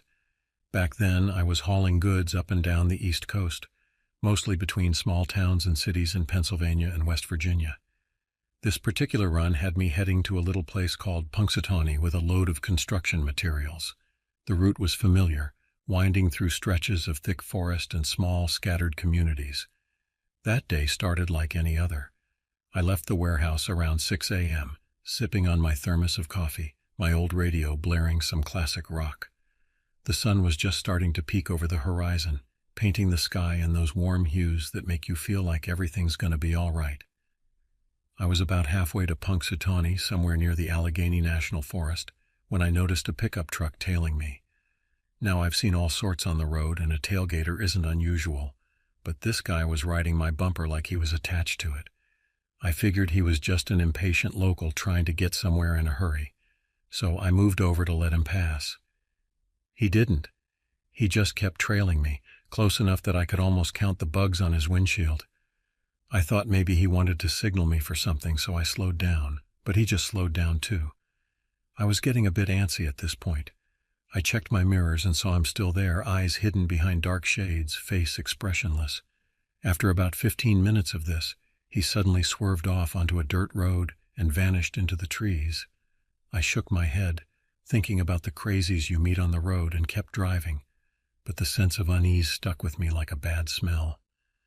A couple of hours later, I pulled into a rest stop just outside of Punxsutawney to stretch my legs and grab a bite. It was a quiet spot, mostly deserted, with a single gas station and a small diner. I parked my rig and headed into the diner for a sandwich. As I walked in, I noticed a couple of folks at the counter, but no one seemed out of place. I ordered a BLT and sat by the window, keeping an eye on my truck. Habit, I guess. You never know when someone might try to mess with your load. I was halfway through my sandwich when I saw the pickup truck from earlier pull into the lot. My stomach tightened. The driver, a burly guy with a scruffy beard and those same dark shades, got out and walked toward my rig. He didn't look around, just headed straight for the back. I bolted out of the diner, leaving a crumpled bill on the table. I shouted as I approached. He turned slowly, a nasty smile spreading across his face. "Just admiring your truck," he said, his voice calm but with an edge that set my teeth on edge. "Well, admire it from a distance. I've got a schedule to keep," I snapped, trying to sound tougher than I felt. "Sure thing," he replied, still smiling. "Just thought you might want to know there's a problem with your brake lights." I frowned, glancing at the back of my truck. "What kind of problem?" "Why don't you take a look?" he said, stepping aside. Something about the way he said it made my skin crawl. But I couldn't ignore a potential issue with the truck, so I walked around to the back, my eyes scanning for anything out of place. The brake lights looked fine. But as I turned to tell him off, I felt a sharp pain in my side. He'd stabbed me, clean and quick, like he'd done it 100 times before. I stumbled back, clutching my side, my vision blurring. The guy leaned in close, his breath hot on my face. "See you around, driver," he whispered, then turned and walked away, leaving me to bleed out on the asphalt. I must have blacked out, because the next thing I remember is waking up in the hospital. Some other trucker had found me and called for help. The doctor said I was lucky to be alive. They stitched me up and kept me for a few days for observation. When I finally got out, I went straight to the cops. They took my statement but didn't seem too hopeful. The description I gave them wasn't much to go on. A big guy with a beard and sunglasses driving a nondescript pickup. There were thousands of guys like that out there. Weeks passed and I tried to get back to my routine, but the incident haunted me. Every time I got behind the wheel, I was looking over my shoulder, expecting to see that pickup truck again. My wife Maggie said I was paranoid, that I needed to move on. Easy for her to say. She wasn't the one who got stabbed. Then about a month later, I got a call from the police. They'd found a body near the same rest stop where I was attacked. A local woman missing for a few weeks. The details were gruesome, but they matched the MO of a few other cases in the area. People disappearing, turning up dead with no clear motive or suspect. I spent hours talking to the detectives, going over everything I could remember. They were interested in the guy who stabbed me, but without more to go on, they couldn't do much. It was frustrating knowing this psycho was still out there. One night, after a long haul to Pittsburgh, I was parked at a truck stop trying to catch some sleep. Around 3 a.m., I woke up to the sound of footsteps outside my cab. My heart raced. I reached for the tire iron I kept under the seat and peered out the window. There he was, the same guy, standing just a few feet away, staring at my truck. I didn't wait. I threw open the door and jumped out, swinging the tire iron. He dodged it easily, his grin never faltering. We struggled, rolling on the gravel. I managed to land a few hits, but he was strong, stronger than me. He pinned me down, his hands around my throat. I could feel the life draining out of me, the edges of my vision darkening. Then I heard the sound of a shotgun being cocked. The guy froze, his grip loosening just enough for me to gasp for air. I looked up and saw another trucker, an older guy named Hank, standing there with his shotgun aimed at my attacker. "Let him go or I'll blow your head off," Hank said, his voice steady. The guy released me and stood up, raising his hands. All right, he said, backing away slowly. "Get out of here," Hank growled, "and if I see you again, you're a dead man." The guy took off, disappearing into the night. Hank helped me up, and we called the cops again. This time they took it more seriously. They found the pickup truck abandoned a few miles down the road, but the guy was long gone. The police set up a manhunt, but he was a ghost. No one knew his name, where he came from, or why he did what he did. The only thing we had was a string of victims and a trail of blood. I never saw him again, but the scars he left, both physical and mental, stayed with me. I quit driving not long after that. Maggie and I moved to a quieter town, and I found work as a mechanic. It was safer, more predictable. Every now and then I think about that night and the people who weren't as lucky as me. I wonder if he's still out there somewhere looking for his next victim. It's a thought that never really goes away, no matter how much time passes. But I'm alive, and that's something. I owe Hank my life, and I make sure to thank him every chance I get. We keep in touch, swapping stories over beers now and then. It helps having someone who understands. So yeah, that's my story. Not the kind of thing you expect to happen to a guy just trying to make an honest living. But life's funny that way. You never know what's around the next bend in the road.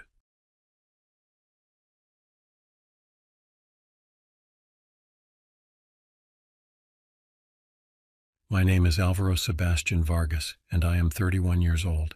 And this happened to me back in 2000, up in the remote wilderness of the Cascades. I was a tracker back then, fresh out of the military and with a chip on my shoulder the size of Montana. They stuck me in a team with a bunch of government geeks for those unusual wildlife investigations. Bigfoot sightings mostly. Pays the bills, I figured, and hey, I get to spend all my time in the woods. I had the arrogance of youth, the certainty that the world held no monsters a well-armed man couldn't handle. This case was pitched as a routine missing persons. A seasoned hiker vanished near a string of odd animal sightings. Locals said something stalked those woods, something big and unnatural. I rolled my eyes, prepping my gear with that city boy sneer I hadn't quite grown out of. Besides me on the team were Dr. Patel, biologist with nerves as thin as dental floss; Jackson, veteran soldier and stone-faced realist; and Walsh, radio guy with a nervous energy that set my teeth on edge. Base camp was a cramped trailer on the edge of a dense old-growth forest, the kind that feels like it has secrets older than the country itself. Days started early and fell into a predictable rhythm, interviewing tight-lipped locals, scouring the forest floor, enduring Patel's endless theories, punctuated by Walsh's jittery chatter. Nights. That's when the forest seemed to change, the silence becoming heavy, oppressive. Even Jackson, the unflappable one, looked haunted by the shadows. I chalked it up to nerves, the unsettling feeling of the unknown. Things went sideways during a routine sweep of the area where the hiker disappeared. We'd found some strange tracks, claws longer than any bear I'd ever seen. Then the forest erupted in a blur of sound and motion. Walsh screamed, the sound cut short with sickening abruptness. I spun, rifle raised, squinting into the gloom. A flash of fur, the gleam of eyes, a guttural snarl that sent ice down my spine. There, half-shrouded in shadow, was the creature. It loomed at least 7 feet tall. Massive and hunched, its form a jarring mix of human and animal. It moved with a predator's grace, muscles rippling under coarse, mangy fur. Its eyes burned red in the dim light, filled with a chilling intelligence that turned my blood cold. "Oh, God," Patel whimpered, his grip on his equipment case faltering. We scrambled backwards, firing blindly. It let forth a roar that shook the trees, a sound that wasn't bear or wolf or anything I recognized. The creature charged. Jackson, bless his old soldier heart, didn't run. He planted his feet and emptied his rifle into the beast, a desperate, defiant stand that bought us a few precious seconds. I heard the terrible sound of bones snapping, a brief scream, and then it was just the heavy, ragged breathing of the thing as it stood over what remained of Jackson. Bloodlust radiated off it in waves. "Run!" I shouted at Patel and Walsh, but they didn't need telling. They stumbled off into the trees, their terror-stricken cries fading into the distance. I knew the only logical thing was to follow them, but some idiotic part of me, a remnant of that stubborn defiance that had led me down this path in the first place, refused to retreat. I fumbled with trembling hands for another magazine. This was it. Me versus the monster. Me versus something out of a nightmare. I raised my rifle, aimed for those inhuman eyes, and squeezed the trigger. The roar of the gunshot echoed deafeningly through the trees. The creature flinched, a flicker of something like surprise flashing in its eyes. Then it let out another bone-chilling roar and took a step towards me. My gun clicked empty, Time seemed to slow down, each rustle of leaves, each ragged breath amplified to an unbearable pitch. I dropped the useless rifle and fumbled for my knife, the only weapon I had left. The creature advanced, a predator closing in on its prey. A flicker of movement above me caught my eye. Walsh had returned. Instead of running, he'd climbed a moss-covered old tree and was now perched precariously with his sniper rifle. He didn't hesitate, didn't cry out a warning, just focused with deadly precision and fired. The shot rang out with finality. The creature staggered, a guttural cry ripping from its throat, but it didn't go down. It whirled, eyes fixed on its new attacker. I knew with dreadful certainty that Walsh's life was measured in heartbeats. With a roar that vibrated in my bones, the creature lunged for the base of the tree. Walsh fired again and again, his frantic shots echoing like desperate hammer blows against the primeval rage of the monster. The tree shook with the force of the impact, leaves showering down like rain. Branches cracked and groaned, and all the while the creature clawed its way upwards, drawing steadily closer to the terrified man above.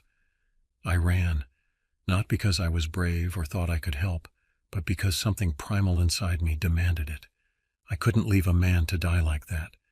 I reached the base of the tree just as the creature made its final lunge, teeth snapping and claws tearing into the ancient bark just inches from Walsh's dangling boots. In a blur of insane courage, I seized a fallen branch, thick and heavy as a baseball bat, and attacked. It was a puny human gesture against the raw power of the beast, but blind desperation can turn a man into a cornered animal. I charged, yelling incoherent threats more to bolster my own flagging spirit than to intimidate the creature. It turned with a snarl, its red eyes blazing. I swung the branch with all my might, aiming for its head. The impact jarred my arms to the elbows, but the creature only stumbled back a step, a flicker of confusion in its monstrous eyes. Time distorted. My lungs burned. My muscles screamed in protest. I swung again and again, each blow echoing with desperation. Then a miracle. Walsh got another clean shot off, hitting the creature in the shoulder. It bellowed in fury, a sound that made the ground tremble. That split-second distraction was all I needed. I brought the branch down on the creature's outstretched arm with the full force of my body behind it. The crack was sickeningly loud, not wood, but bone. A howl. Part pain and part pure, unadulterated rage tore from the beast's throat. It stumbled, cradling its mangled arm. Those chilling red eyes finally fixed on me with a terrifying clarity. For a heart-stopping moment, it seemed time itself paused. Then the creature lunged, not with the feral grace of moments ago, but with a wounded animal's desperation. I dodged more by luck than skill. The claws tore through the air where my chest had been a split second ago. I scrambled backwards, tripping and falling in the leaf-covered undergrowth, the fetid smell of decay rising in my nostrils. The creature loomed over me, breath hot and foul on my face. I raised the branch in a feeble defense, a child with a stick against a grizzly. A gunshot shattered the air, and the creature jerked, a spray of crimson across its face. It roared, a guttural, agonized sound, then turned with surprising speed, bounding away into the depths of the forest. "Thad!" Walsh yelled, scrambling down from the tree, his face pale. "You all right?" I couldn't speak. I sat in the damp leaves, my whole body trembling, the broken branch still clutched in numb fingers. Patel, of all people, found us moments later. He descended upon me like a frantic mother hen, poking and prodding, clucking over the scrapes and bruises I hadn't even noticed. In the frantic rush back to camp, the adrenaline-fueled haze of what we just faced began to fade. Doubt crept in, the rational mind reasserting itself over the raw terror. Did that really happen? The aftermath was a blur of debriefings, medical checks, and carefully worded reports. The official story boiled down to a tragic accident. The hiker lost, Jackson killed by a wild animal, and brave government agents scaring off a grizzly that got too close for comfort. The mangled branch I had fought with vanished into evidence lockup, never to be seen again. They offered therapy, hush money, everything in their playbook to make this go away. I wanted to scream, to rage against the tidy narrative they were spinning, the neat way they filed the unimaginable into a dusty cabinet. But the truth was, no one would have believed us. There was no proof, just the memory of those red eyes and the echo of Jackson's scream. I thought about Patel, shaking like a leaf, about Walsh, his face etched with haunted determination. We shared a look that didn't need words, a silent brotherhood of those who had glimpsed the darkness and lived to tell the half-believed tale. I quit the job a few weeks later and bought myself a remote cabin tucked away deep in those same mountains.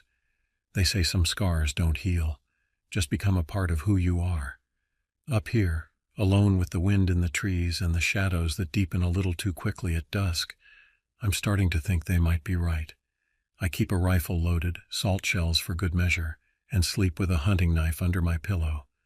Some nights, a rustling at the edge of the clearing wakes me, a flash of red in the moonlight.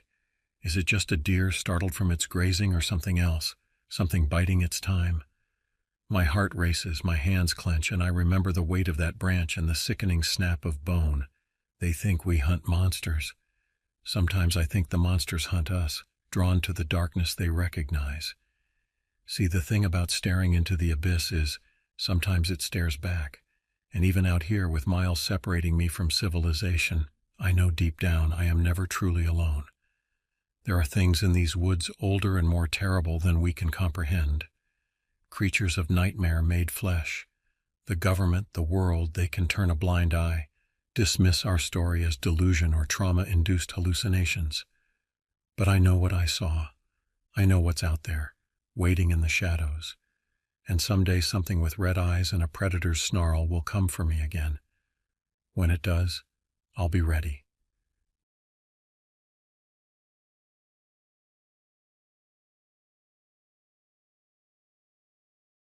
I was born and raised on the reservation in the 1960s, named Nathaniel Talltrees. It's funny, with a name like that, destiny put me into forestry and logging. Our small crew was contracted to clear some old growth up in the Olympic Peninsula, Washington State. Not the most exciting work, but it paid, and the air was good.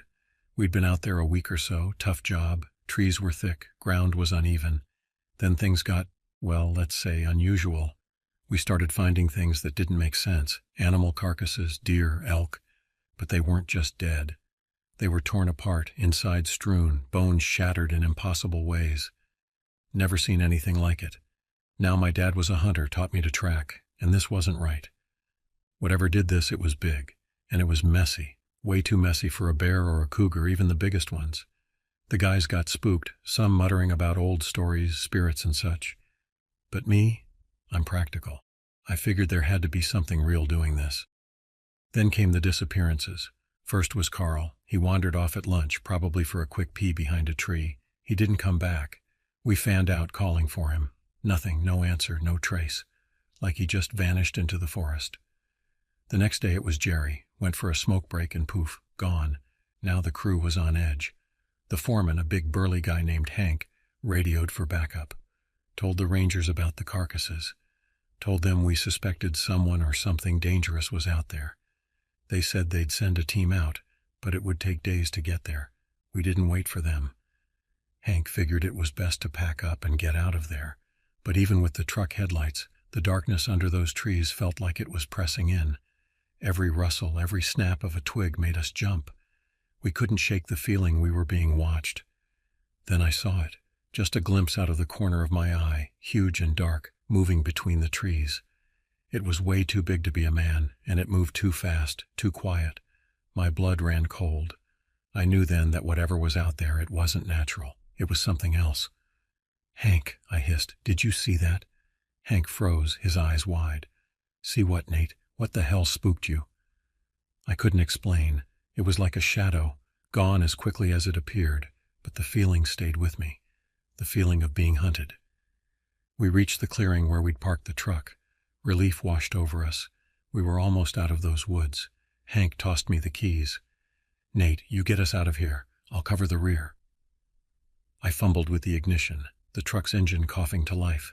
The headlights cut a weak path through the trees, and that's when I saw it again. This time it was right there at the edge of the light. Massive, taller than any man, hunched over with skin like old tree bark. Its eyes glowed a sickly yellow in the headlights, reflecting back at me like an animal's. Then it lunged. "Hank, get in," I screamed. I heard a crash, Hank's panicked shout, and then something slammed into the back of the truck, rocking it violently. I floored the gas pedal, tires spinning, throwing up mud and gravel as I swerved onto the logging road. In the rearview mirror, I saw it, the creature chasing after us, gaining ground with terrifying speed. "Hold on," I yelled to Hank, who was scrambling back into the cab, pale as a ghost. The creature was relentless. I could hear it crashing through the underbrush, its guttural growls sending chills down my spine. The road twisted and turned, but it kept up the pace. Hank was fumbling with his rifle, his face a mask of terror.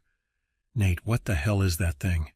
"I don't know," I shouted back, eyes fixed on the road. "But it's going to catch us." Ahead I saw a break in the trees, a dirt track leading away from the main road.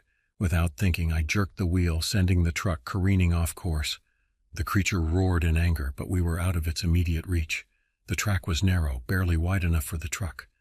I bounced over ruts and rocks, tree branches whipping at the windows. Hank was clutching his rifle, breathing heavily. "Where are you going?" "There's an old ranger station up this way," I gasped. "Maybe we can find help there." The track wound on for what felt like hours, the forest closing in around us. Then finally, a clearing. A small, dilapidated cabin sat amidst the overgrown foliage. I slammed on the brakes and we jumped out, the truck still running. The cabin was dark and abandoned. The door creaked open, and we stumbled inside, hearts pounding. "Anyone here?" Hank called out, his voice shaking. Nothing but silence. Dust hung thick in the air, undisturbed for years. We moved from room to room, searching for signs of life, a radio, a weapon, anything. Then we found it. In a back room, a stack of old ranger logs filled with reports and sightings. I flipped through the pages frantically, my eyes scanning the faded handwriting. There were reports of strange creatures seen in the woods, of livestock mutilated, of people going missing without a trace. Hank was over my shoulder, his breath hot on my neck. "What are you looking at, Nate?" I pointed to a passage dated a few years back. It described a creature matching exactly what we had seen. Massive, bark-like skin, glowing eyes. The ranger who wrote the report theorized it was some sort of, well, the word he used was cryptid, something unknown to science. A chill ran down my spine. We weren't just dealing with a dangerous animal. We were dealing with a monster. Just then, a loud thud echoed from outside. The creature had found us. Hank whimpered, his rifle shaking in his hands. "What do we do?" I shut the logbook, a surge of determination replacing my fear. We survive. I scanned the room, my mind racing. There had to be something we could use as a weapon. A fireplace poker, an old axe, anything. "Behind you, Nate," Hank yelled. I spun around just as the creature crashed through the window, sending shards of glass flying. It roared, a deafening sound that echoed through the cabin. Hank fired his rifle, the blast momentarily filling the room with smoke and the acrid smell of gunpowder. The monster stumbled, but it didn't fall. "It's barely slowing it down." Hank screamed over the din. We scrambled around the room, desperate for an escape route. The back door was barricaded with old furniture. The windows were too small for us to squeeze through. We were trapped. The creature stalked towards us, its yellow eyes blazing with fury. Hank swung his rifle like a club, but the creature swatted it aside like a fly. Hank stumbled back, falling against the wall. I knew I had to do something. I charged at the beast, screaming a primal yell that echoed my ancestors' battle cries. I swung the skillet with all my might, aiming for its head. The blow connected with a sickening thud, and the creature staggered. I kept swinging, fueled by a desperate surge of adrenaline. It roared and tried to grab me, its massive claws gouging furrows in the wall. Hank scrambled to his feet and grabbed the poker from the fireplace. He jabbed it into the creature's side, distracting it. I seized the moment, swinging the skillet one last time, catching it square in the temple. The creature let out a strangled cry and collapsed to the floor, its limbs twitching. Silence fell over the cabin, broken only by our ragged breathing. Is it dead?" Hank whispered, his voice trembling. I approached the creature cautiously, my heart pounding in my chest. Its skin was rough and gnarled, resembling the bark of an ancient tree. Its eyes had dulled, no longer reflecting that terrifying yellow glow. It was still. Relief washed over me, then a wave of nausea as the reality of what we had done hit me. We had killed something that shouldn't exist according to the laws of nature. We spent the rest of the night in the cabin, too terrified to sleep. At first light, we ventured outside. The creature's body was still there, a grotesque testament to the night's horrors. We left it where it lay, fleeing the scene like criminals running from their crime. We made it back to civilization, shaken but alive. We told the authorities about the massacre in the forest, about the disappearances, but we left out the part about the creature. They chalked it up to a rogue bear or a mountain lion, and the missing men were labeled as tragic outdoor accidents. Life moved on, but we were forever changed. The creature haunted my nightmares for years. I saw its glowing eyes every time I closed mine, heard its guttural roars in the silence of the night. Hank struggled too, eventually turning to alcohol to numb the memories. We drifted apart, unable to share the burden of what we had witnessed. It wasn't until much later, while researching old legends, that I stumbled upon a possible explanation. The stories spoke of forest guardians, ancient spirits who took the form of monstrous creatures to protect their domain. They were rarely seen, and even more rarely provoked to violence. And then it hit me. That clearing where we had worked, it must have been sacred ground to the creature, a place it guarded fiercely. We had unwittingly trespassed, bringing down its wrath upon us. The twist? We weren't the heroes of the story. We were the villains. We had slain a protector, a creature that existed outside our understanding of the natural world, the consequences of our actions, the ripple effects on the delicate balance of the forest. We'll never truly know their extent. The guilt still weighs on me, a reminder of the darkness that sometimes hides within ourselves and the unfathomable secrets that the wilderness still holds.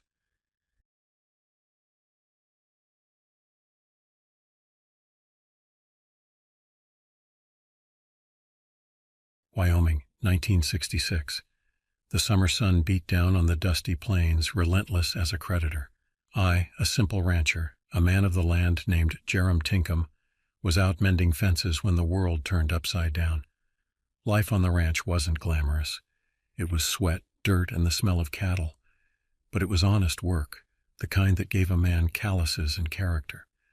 My days were a predictable rhythm of chores, meals, and the occasional beer at the local tavern. But that rhythm was shattered one scorching afternoon.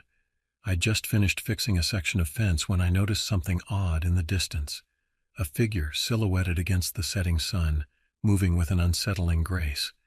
At first I thought it was a coyote, but as it got closer, the shape became clearer, more defined. It was too large for a coyote, too upright. It moved on two legs like a man, but with a loop in fluidity that sent it chilled down my spine. The creature paused, sniffing the air, its head cocked to one side. I froze, heart pounding in my chest.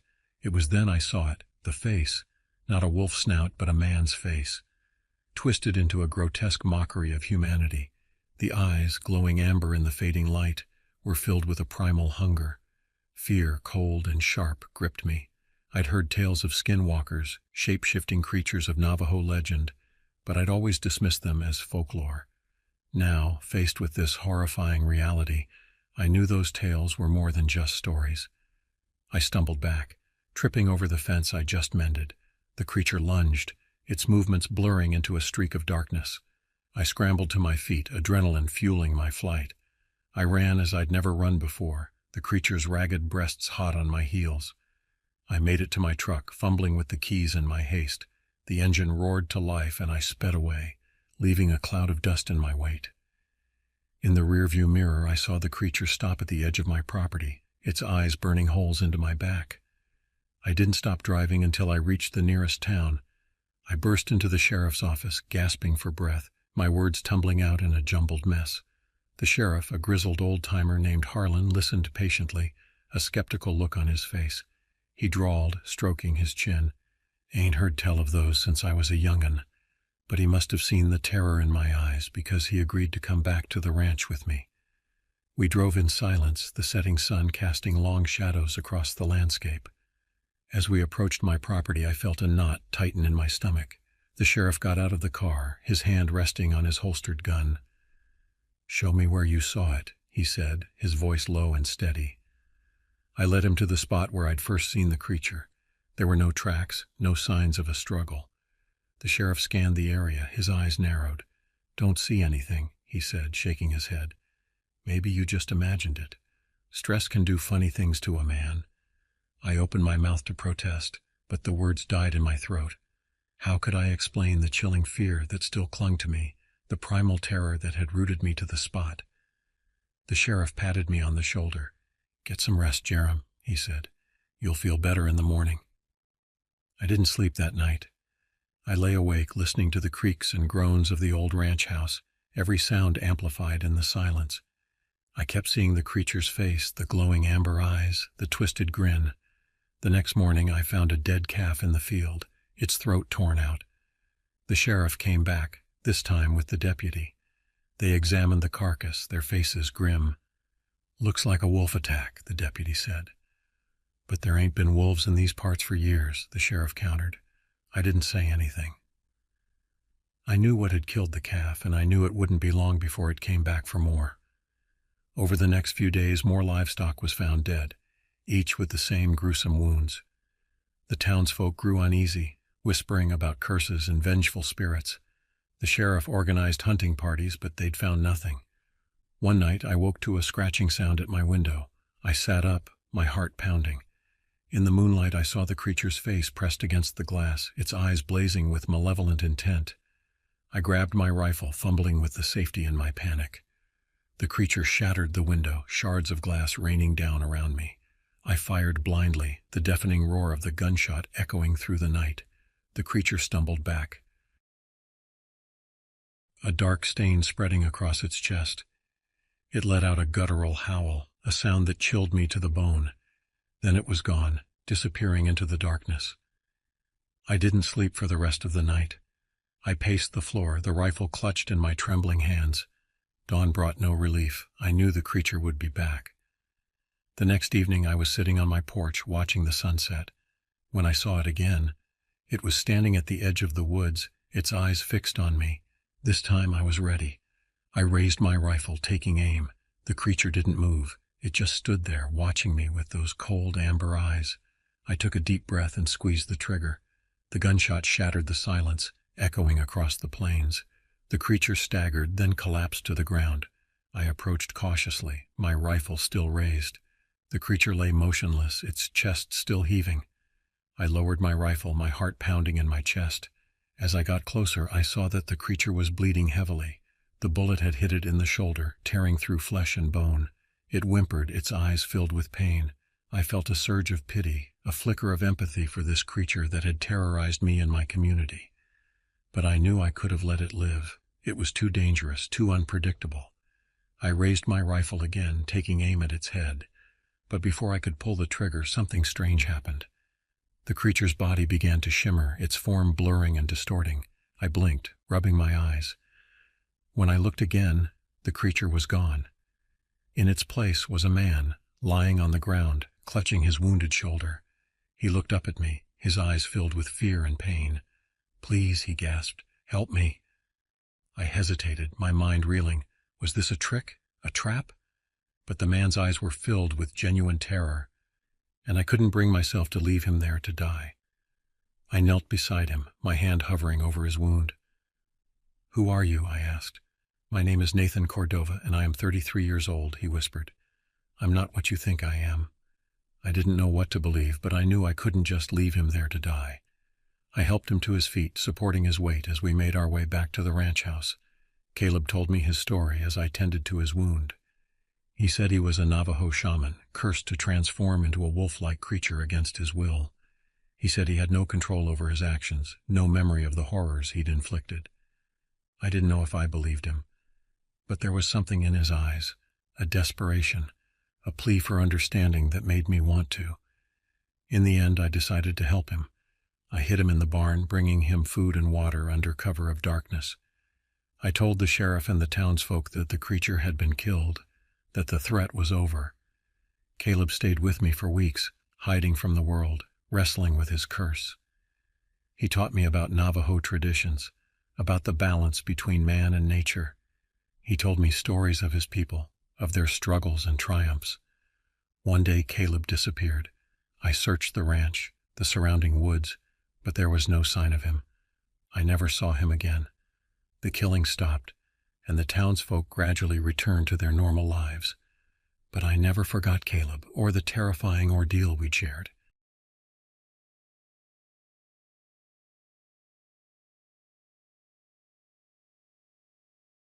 The woods have always held a special place in my heart. There's something about the rustling leaves, the earthy scent of the forest floor, and the gentle babble of nearby streams that speaks to a primal part of my soul. It's why I've always loved camping, despite the occasional strange encounter or unexplained noise in the night. But nothing could have prepared me for what happened at Big Hill Pond in Tennessee a few months ago. It was early June, and the summer heat was just starting to settle in across the state. I'd been feeling restless lately, caught up in the daily grind of work and home life. Don't get me wrong, I love my wife and our little home in Nashville, but sometimes a man needs to reconnect with nature and his old friends. That's why when my buddy Jake suggested a weekend camping and fishing trip, I jumped at the chance. Jake and I go way back, all the way to our college days at the University of Tennessee. We were roommates freshman year, bonding over our shared love of the outdoors and swapping stories of our childhood adventures in the woods. As the years went by and we settled into our careers, me as a high school history teacher and Jake as a software developer, we didn't get to see each other as often as we'd like. This trip was long overdue. The night before we left, I sat at our kitchen table, meticulously packing my backpack. My wife, Sarah, watched me with a mix of amusement and concern. "You sure you've got everything?" she asked, leaning against the doorframe. I nodded, double-checking my mental checklist. Tent, sleeping bag, first aid kit, fishing gear, extra clothes, flashlight, matches. "Yeah, I think I'm good." Sarah walked over and wrapped her arms around me from behind. "Just be careful out there, okay? You know how I worry." I turned and kissed her softly. "Always am, honey. It's just a simple camping trip. What could go wrong?" Little did I know how those words would come back to haunt me. Thursday morning arrived with a golden sunrise that promised perfect weather for our trip. I woke up early, my excitement making it impossible to sleep in. After a quick shower and breakfast, I kissed Sarah goodbye and headed out to meet Jake. He pulled up in his beat-up Ford F-150, country music blaring from the speakers. Some things never change. I tossed my gear in the back and climbed into the passenger seat, grinning at my old friend. "Ready for some adventure, city boy?" Jake teased, punching me lightly on the arm. I laughed. "Born ready. Let's hit the road." As we drove out of Nashville and into the Tennessee countryside, we fell into easy conversation, catching up on each other's lives and reminiscing about old times. Eventually, the topic turned to our past experiences in the woods, and we began swapping stories of strange encounters and unexplained phenomena. "Remember that time at Frozen Head State Park?" Jake asked, a mischievous glint in his eye. "When we heard those weird howls in the middle of the night," I shuddered at the memory. "How could I forget? I've never heard anything like it before or since. Sounded like a mix between a wolf and a woman screaming." Jake nodded. "Yeah, that was creepy as hell, but I've got one that tops it. Last year I was hiking solo in the Smoky Mountains, and I swear I saw something watching me from the trees. It was too big to be a bear, and it moved like nothing I've ever seen before." I raised an eyebrow. "Bigfoot?" He shrugged. "Who knows? All I know is it scared me enough that I hightailed it out of there and didn't stop running until I got back to my car." We continued trading stories as the miles rolled by, each trying to one-up the other with tales of the strange and unexplained. It was all in good fun, of course. Neither of us really believed in the supernatural, or at least that's what we told ourselves. After a few hours on the road, we finally arrived at Big Hill Pond State Park. As we pulled into the campground, I couldn't help but notice how empty it seemed. It was a Thursday, sure, but I expected to see at least a few other campers around. "Looks like we've got the place to ourselves," I remarked as we unloaded our gear. Jake grinned. "Perfect. More fish for us." We chose a spot near the edge of the woods with a clear view of the pond in the distance. As we set up our tent and organized our supplies, I couldn't shake the feeling that we were being watched. I glanced over my shoulder several times, but saw nothing but trees and underbrush. "You okay, man?" Jake asked, noticing my unease. I shook my head, trying to clear the paranoid thoughts. "Yeah, just thought I heard something. Probably just a squirrel or something." Once our camp was set up, we grabbed our fishing gear and headed down to the pond. The late afternoon sun sparkled on the water's surface, and a gentle breeze rustled through the trees. It was peaceful, idyllic even. For a few hours, as we cast our lines and exchanged quiet conversation, all my earlier unease melted away. We had pretty good luck catching several decent-sized bass. As the sun began to set, painting the sky in brilliant shades of orange and pink, we decided to call it a day and head back to camp. "Man, I can already taste those fish frying up," Jake said as we walked back, our catch secured in a cooler. I nodded in agreement, my stomach growling at the thought. Nothing beats fresh-caught bass over a campfire. We were about halfway back to our site when I noticed a figure standing at the edge of the trees watching us. It was a man, tall and lean, with shaggy dark hair and clothes that looked worse for wear. As we got closer, I could see that he was breathing heavily, as if he'd just finished a long run. "Evening," I called out, trying to be friendly despite the odd circumstances. The man's eyes darted between Jake and me before settling on our cooler. "What have you got to eat?" he asked, his voice rough and gravelly. I hesitated for a moment, exchanging a quick glance with Jake. Something about this guy set me on edge, but I couldn't put my finger on why. Still, it wouldn't hurt to be hospitable, right? "We've got some bass we just caught," I replied. "You're welcome to join us if you'd like. We've got plenty to share." The man seemed to consider this for a moment before nodding slowly. "That's very kind of you. Thank you." As we continued to our campsite, the stranger following a few paces behind, I couldn't shake the feeling that we'd just made a terrible mistake. But it was too late to back out now. Little did I know, this encounter would set in motion a chain of events that would leave me questioning everything I thought I knew about the world, and the thin veil that separates our reality from the unknown. Back at our campsite, Jake and I set about cleaning the fish and preparing our meal. Our unexpected guest stood off to the side, his eyes darting nervously between us and the surrounding woods. Now that I could see him more clearly in the fading light, I noticed how gaunt his face was, his cheekbones sharp beneath his tanned, weathered skin. His clothes, a faded flannel shirt and worn jeans, hung loosely on his thin frame. "I'm Tom," I said, trying to break the awkward silence. "This is my buddy Jake. What brings you out here?"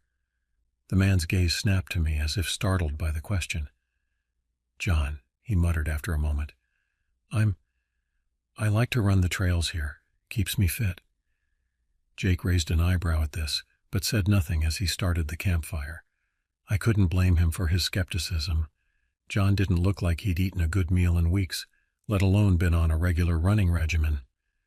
As the fish sizzled over the fire and the smell of our dinner filled the air, I cracked open a cooler and pulled out some beers. "Want one?" I offered to John. He hesitated before nodding, accepting the can with trembling hands. We settled around the fire, the crackling flames casting long shadows across our faces. For a while we ate in silence, the only sounds the clink of forks against plates and the occasional sip of beer. It was Jake who finally broke the silence. "So, John, you from around here?" John paused mid-bite, his eyes widening slightly. I've been in these woods for a while now," he said vaguely. "You mean camping?" I asked, curiosity piqued. He shook his head slowly. These woods, they're my home now." Jake and I exchanged glances.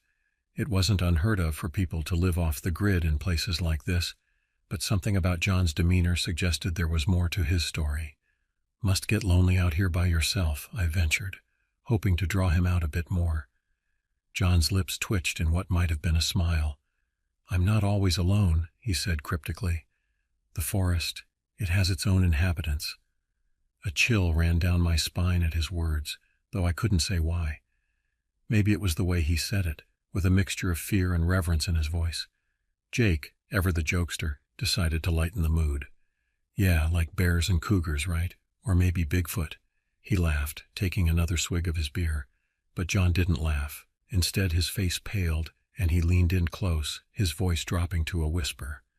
"There are things in these woods that you wouldn't believe, things that shouldn't exist, and they're always watching, always hungry." The atmosphere around our campfire changed instantly. The friendly warmth was replaced by a palpable tension, the shadows beyond our circle of light suddenly seeming deeper and more menacing. What kind of things? I asked, my voice barely above a whisper. John's eyes darted around as if checking to make sure we weren't being overheard. Creatures from the old stories, the ones the Native Americans warned about. Skinwalkers, wendigos, things that wear human skin but aren't human at all. Jake snorted, trying to dispel the eerie mood. Come on, man, those are just stories to scare kids around the campfire. John fixed Jake with a piercing stare. Is that what you think? Then you're a fool. I've seen them. I've heard their cries in the night. And once you know they're real, they never leave you alone. A heavy silence fell over our group. I found myself straining my ears, listening for any unusual sounds in the surrounding forest. The normal nighttime noises, crickets chirping, the rustle of small animals in the underbrush, suddenly seemed ominous. Look, I said, trying to be rational, I'm sure there are dangers in the forest, but you don't understand, John interrupted, his voice rising. They're real and they're here, and now that you know, they'll come for you too. With that, he abruptly stood up, his half-eaten plate of food clattering to the ground. I've said too much, I need to go. Thank you for the meal, but be careful, and whatever you do, don't say their names. Names have power, and you don't want to draw their attention. Before we could react, John turned and strode quickly into the darkness of the forest, disappearing from sight within seconds. Jake and I sat in stunned silence for a moment, the only sound the crackling of our campfire. Well, Jake said finally, forcing a laugh. That was interesting. Guy's clearly got a few screws loose living out here by himself. I nodded, wanting to agree, but unable to shake the feeling of unease that had settled over me. Yeah, probably just trying to scare us. You know how some locals like to mess with campers. We cleaned up our dinner in silence, both of us jumping at every snapping twig or rustling leaf. As we prepared for bed, I couldn't help but notice how quickly Jake retreated to his tent, muttering something about being tired. I stayed up a bit longer, staring into the dying embers of our fire. The forest around us seemed different now, alive with hidden menace. I tried to tell myself it was just my imagination, fueled by John's bizarre warnings and too many campfire stories. But as I finally crawled into my tent, I couldn't shake the feeling that something out there in the darkness was watching, waiting. Little did I know the true terror of our camping trip was only just beginning. Sleep didn't come easily that night. I tossed and turned in my sleeping bag, my mind replaying John's warnings over and over. Every sound from the forest seemed amplified. The hoot of an owl, the rustle of leaves in the breeze, the distant cry of some unidentifiable animal. Each noise made me tense, wondering if it was just normal wildlife or something else. I must have dozed off at some point because the next thing I knew, I was jolted awake by a sound outside my tent. At first I thought it was part of a dream, but as I lay there, fully alert now, I heard it again, a shuffling noise, like something moving around the perimeter of our campsite. My heart began to race. I held my breath, straining my ears to track the sound. It seemed to be circling my tent, slow and deliberate. A chill ran down my spine as I remembered John's words. They're always watching, always hungry. I tried to rationalize it. It was probably just an animal, maybe a raccoon or a deer curious about our campsite. But a nagging voice in the back of my mind whispered that it could be something else, something that shouldn't exist. The shuffling stopped right outside my tent. I could hear heavy breathing, too loud and too close. Then, to my horror, I saw the silhouette of a face press against the fabric of my tent, right above where I lay. Panic surged through me, but I forced it down. This had to be Jake, trying to scare me after our conversation with John. Anger replaced fear, and I lashed out, smacking the side of the tent hard. "Hey, idiot, knock it off before I use you for bait tomorrow," I yelled, my voice sounding much braver than I felt. The face immediately pulled away and the shuffling sound retreated. I let out a shaky laugh, relief washing over me. "I guess you are scared of me, huh?" I called out, trying to mask my earlier fear with bravado. But my relief was short-lived. As I settled back down, I heard the shuffling start again, this time moving away from my tent and back towards the woods. A chill ran down my spine as I realized, if that was Jake trying to scare me, why would he be going back to the forest instead of his own tent? I sat up quickly, my heart pounding in my chest. Straining my ears, I could still hear something moving through the underbrush, getting fainter as it moved away from our campsite. Then, in the distance, I heard what sounded like a low, guttural growl, a sound that was decidedly not human. Sleep was impossible after that. I lay awake for what felt like hours, every muscle tense, listening for any sign that whatever it was, might be coming back. But the night remained quiet, almost unnaturally so, as if the forest itself was holding its breath. As the first light of dawn began to filter through the tent fabric, I finally allowed myself to relax slightly. I must have dozed off because the next thing I knew, I was waking up to the sound of Jake moving around outside. I unzipped my tent and crawled out, squinting in the bright morning sunlight. Jake was already up, starting a fire for breakfast. He looked tired, with dark circles under his eyes. "Morning," he grunted, not looking up from his task. "Hey," I replied, stretching. "Sleep okay?" He shrugged. "Not really. Kept hearing weird noises all night. You?" I hesitated, unsure how much to say. "Yeah, about that. Did you try to scare me last night?" Jake looked up, confusion written across his face. "What are you talking about?" I recounted what had happened, the shuffling, the face pressed against my tent, the retreating footsteps. With each detail, Jake's eyes grew wider. "Dude," he said when I finished, "I went to sleep right after you did. I didn't wake up until just now." A cold feeling settled in the pit of my stomach. If it wasn't Jake... "We need to check around the tent," I said, trying to keep my voice steady. Jake nodded, looking as uneasy as I felt. We walked over to my tent, and that's when we saw them. Footprints. But these weren't the treaded marks of hiking boots. These were bare footprints, much larger than either of ours, circling my tent just as I had heard the night before. "What the hell?" Jake whispered, crouching down to examine the prints more closely. I felt the hairs on the back of my neck stand up. "Jake," I said slowly, "I think we should pack up and leave, now." He nodded, not taking his eyes off the footprints. "Yeah, I think you're right."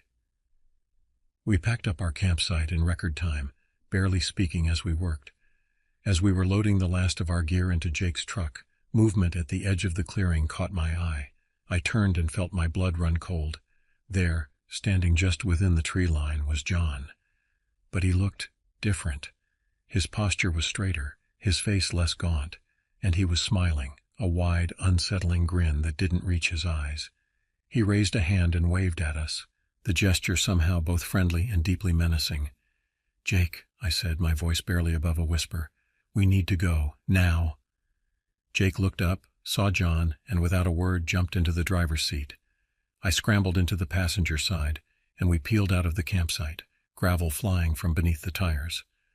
As we sped away from Big Hill Pond, neither of us spoke for a long time. The events of the past 24 hours swirled in my mind, defying logical explanation. Finally, Jake broke the silence. "What the hell happened back there?" he asked, his knuckles white on the steering wheel. I shook my head.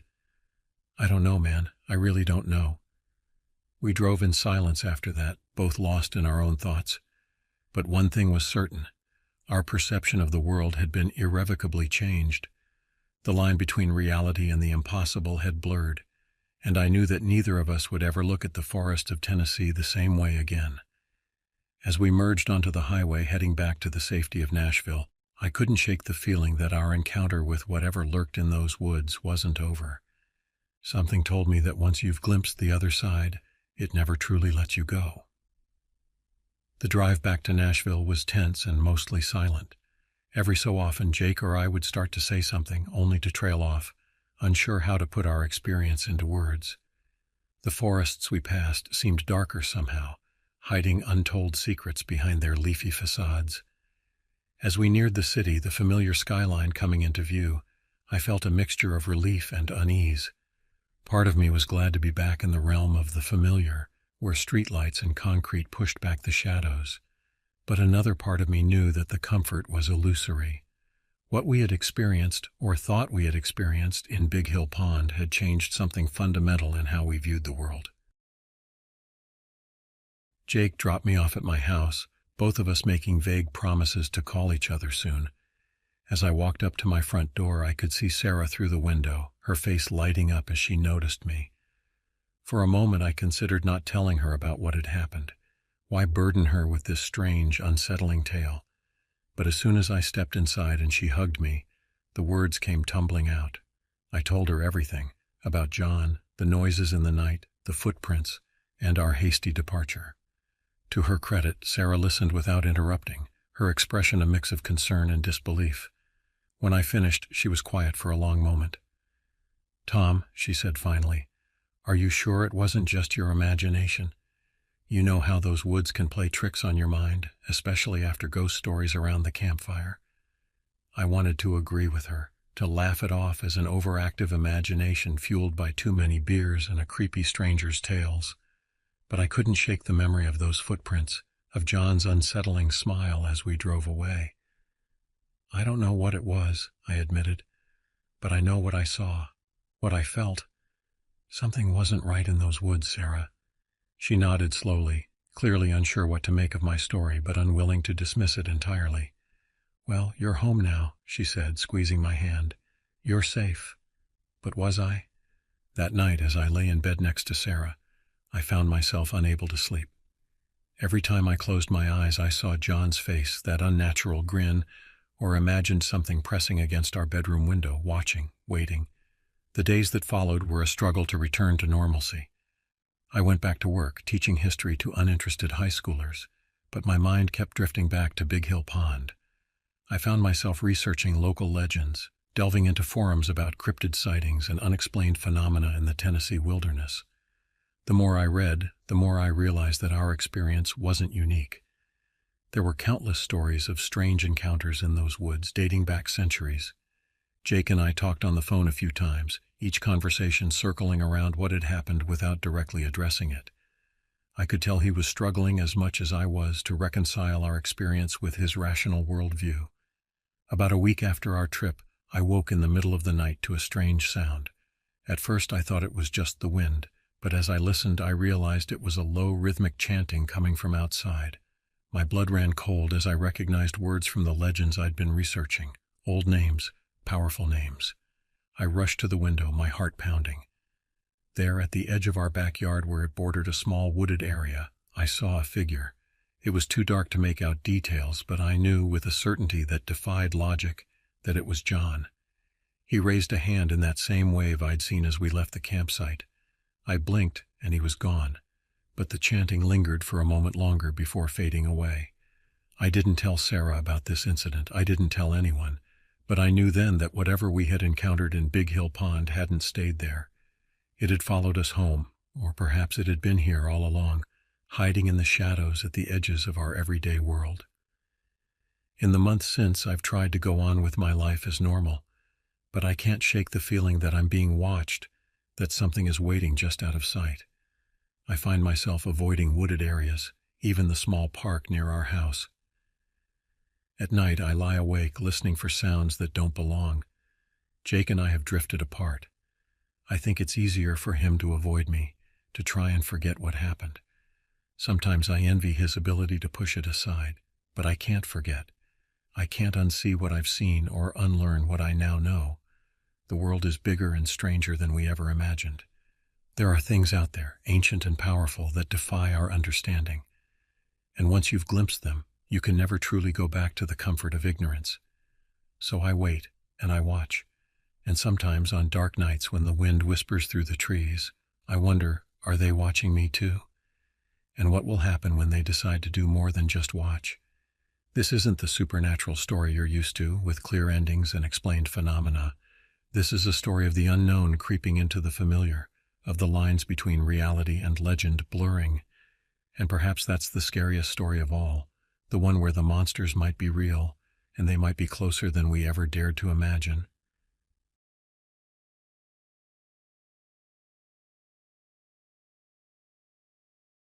The forests of the Pacific Northwest are as dense as they are beautiful. Towering pines, thick underbrush, and the kind of quiet that makes you feel like you're the last person on Earth.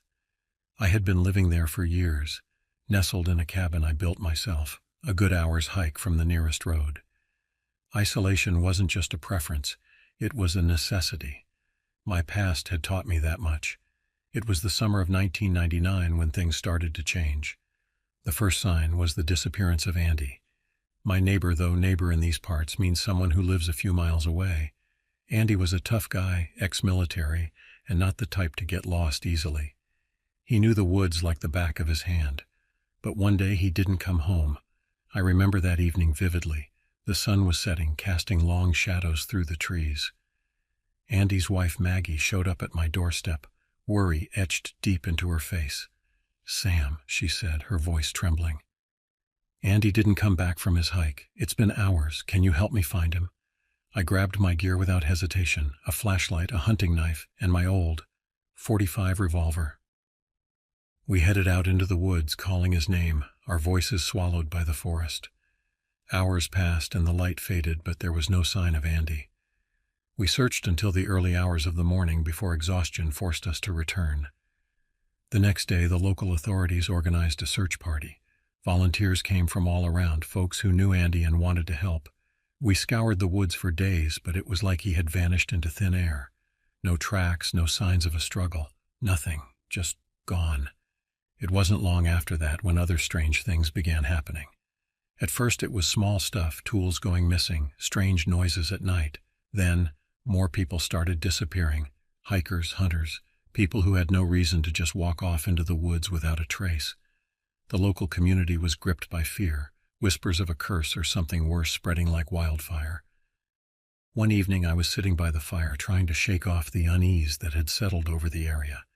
The radio crackled with static before a local news update came through. Another missing person, this time a young woman named Lisa, who had been camping near it, was the third disappearance in 2 weeks. Something was very wrong.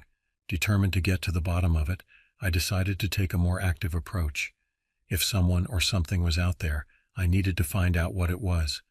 I spent the next few days preparing, gathering supplies, and mapping out the areas where people had gone missing. It was risky, but the thought of sitting idly by was worse.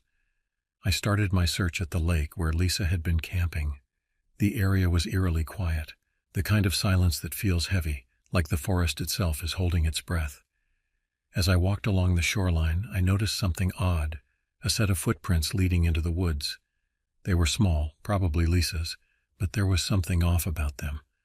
They stopped abruptly, as if she had been lifted off the ground. Following the direction of the tracks, I moved deeper into the forest. The trees closed in around me, the underbrush thick and unyielding. After a few hours, I stumbled upon an old, dilapidated cabin I had never seen before. It looked abandoned, but I could feel eyes on me, a sense of being watched that sent a shiver down my spine. I approached cautiously, my hand on my revolver. The door creaked open with a gentle push, revealing a dark interior that smelled of damp wood and decay. As my eyes adjusted to the gloom, I saw something that made my blood run cold. In the center of the room was a large, crude altar made of stone. On it were trinkets, bits of clothing, and photographs, each belonging to the missing people. My heart pounded in my chest as I realized what this meant. Someone was taking these people and they had a purpose. I moved closer, examining the items. Among them was Andy's dog tag, confirming my worst fears. As I reached for it, a noise behind me made me spin around, my revolver at the ready. A figure stood in the doorway, silhouetted against the dying light. It was a man, tall and gaunt, with wild eyes that glinted with a malevolent intelligence. He smiled, a twisted grin that sent chills down my spine. "Looking for something?" he asked, his voice a raspy whisper. I didn't answer, my grip tightening on the revolver. He stepped into the room, his movements slow and deliberate. "You shouldn't have come here," he continued. "Now you know too much."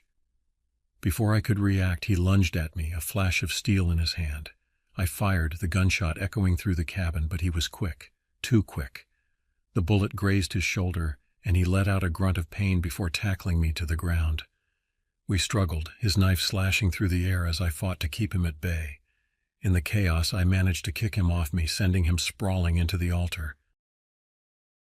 The impact knocked over the stone and the items scattered across the floor. He scrambled to his feet, rage contorting his features. "You have no idea what you're dealing with," he screamed, charging at me again. This time I was ready. I sidestepped his attack and brought the butt of my revolver down on his head. He crumpled to the ground, unconscious. Breathing heavily, I tied him up with some rope I found in the cabin and searched the place for more clues. In a hidden compartment under the altar, I found a journal. It belonged to the man, filled with ramblings about ancient rituals and sacrifices to some dark entity he believed lived in the forest. He had been abducting people for years, offering them to this god in exchange for power and immortality. I took the journal and the items from the altar and made my way back to town, leaving the man tied up for the authorities to find. When I got there, I went straight to the sheriff's office, explaining everything. At first they were skeptical, but the evidence was undeniable. The man whose name was revealed to be Walter Grimes was arrested and charged with multiple counts of kidnapping and murder. The community was shocked, but there was a sense of relief that the nightmare was over, or so we thought. A few days after Grimes' arrest, strange things began happening again. People reported seeing shadowy figures in the woods, hearing whispers in the night. The fear that had gripped the town before returned with a vengeance. It seemed that whatever Grimes had awakened wasn't so easily put to rest. One night, as I sat on my porch, I heard a noise in the distance, a low, mournful wail that sent chills down my spine. It was a sound I'd never heard before, and it filled me with a deep sense of dread. I knew that despite Grimes's capture, the true danger was still out there, lurking in the heart of the forest. I decided to leave the cabin and move closer to town, but the memories of those days stayed with me. The faces of the missing, the terror in their eyes, haunted my dreams. I often found myself wondering if I had truly put an end to the darkness that had taken root in our woods, or if it was just waiting for its next victim. In the aftermath, the town tried to move on, but the scars ran deep. The woods, once a place of beauty and solitude, had become a symbol of fear. People no longer ventured out alone, and the sense of community that had once bound us together was fractured by suspicion and mistrust. Years later, I still live with the weight of those events. The forest holds its secrets close, and some nights, when the wind is just right, I swear I can hear the whispers of the lost, calling out for help that will never come. The story of Walter Grimes became a cautionary tale, a reminder that some evils are not so easily vanquished. In my heart, I knew that the forest would never be the same. It had claimed too many lives, seen too much horror. And as for me, I had learned to live with the shadows, to carry the burden of those dark days. The past is never truly gone, and the forest never forgets.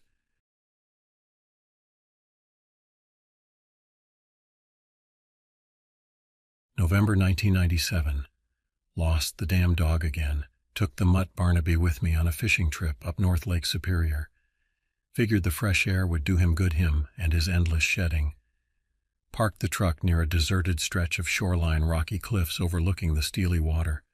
Barnaby bolted out, tail wagging, sniffing every damn pebble. Set up my rod, cast my line silence except for the waves lapping against the shore. Barnaby was nowhere in sight. "Barnaby!" I yelled, my voice echoing across the lake. No response. Great, just great. Left my gear on the shore, started searching for the damn dog, followed a trail through the woods, thick with pines and birch trees, found a clearing, sunlight filtering through the leaves, and then I saw it, a deer carcass, freshly killed, its body torn open, entrails spilling out like spilled spaghetti. Barnaby stood a few feet away, whimpering, his fur bristling. "Jesus, Barnaby," I muttered, covering my nose against the stench. "What did you find?" He whined again, backing away, his tail tucked between his legs.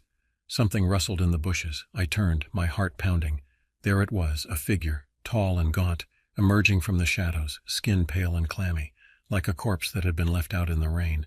It wore tattered clothes, its limbs long and spindly, its face— no, it didn't have a face.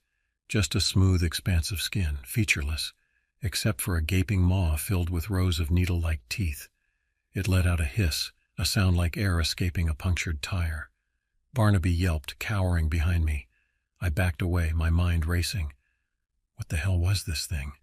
It took a step towards us, its movements jerky and unnatural. I could smell its breath, a foul stench of decay and something else, something metallic, like blood.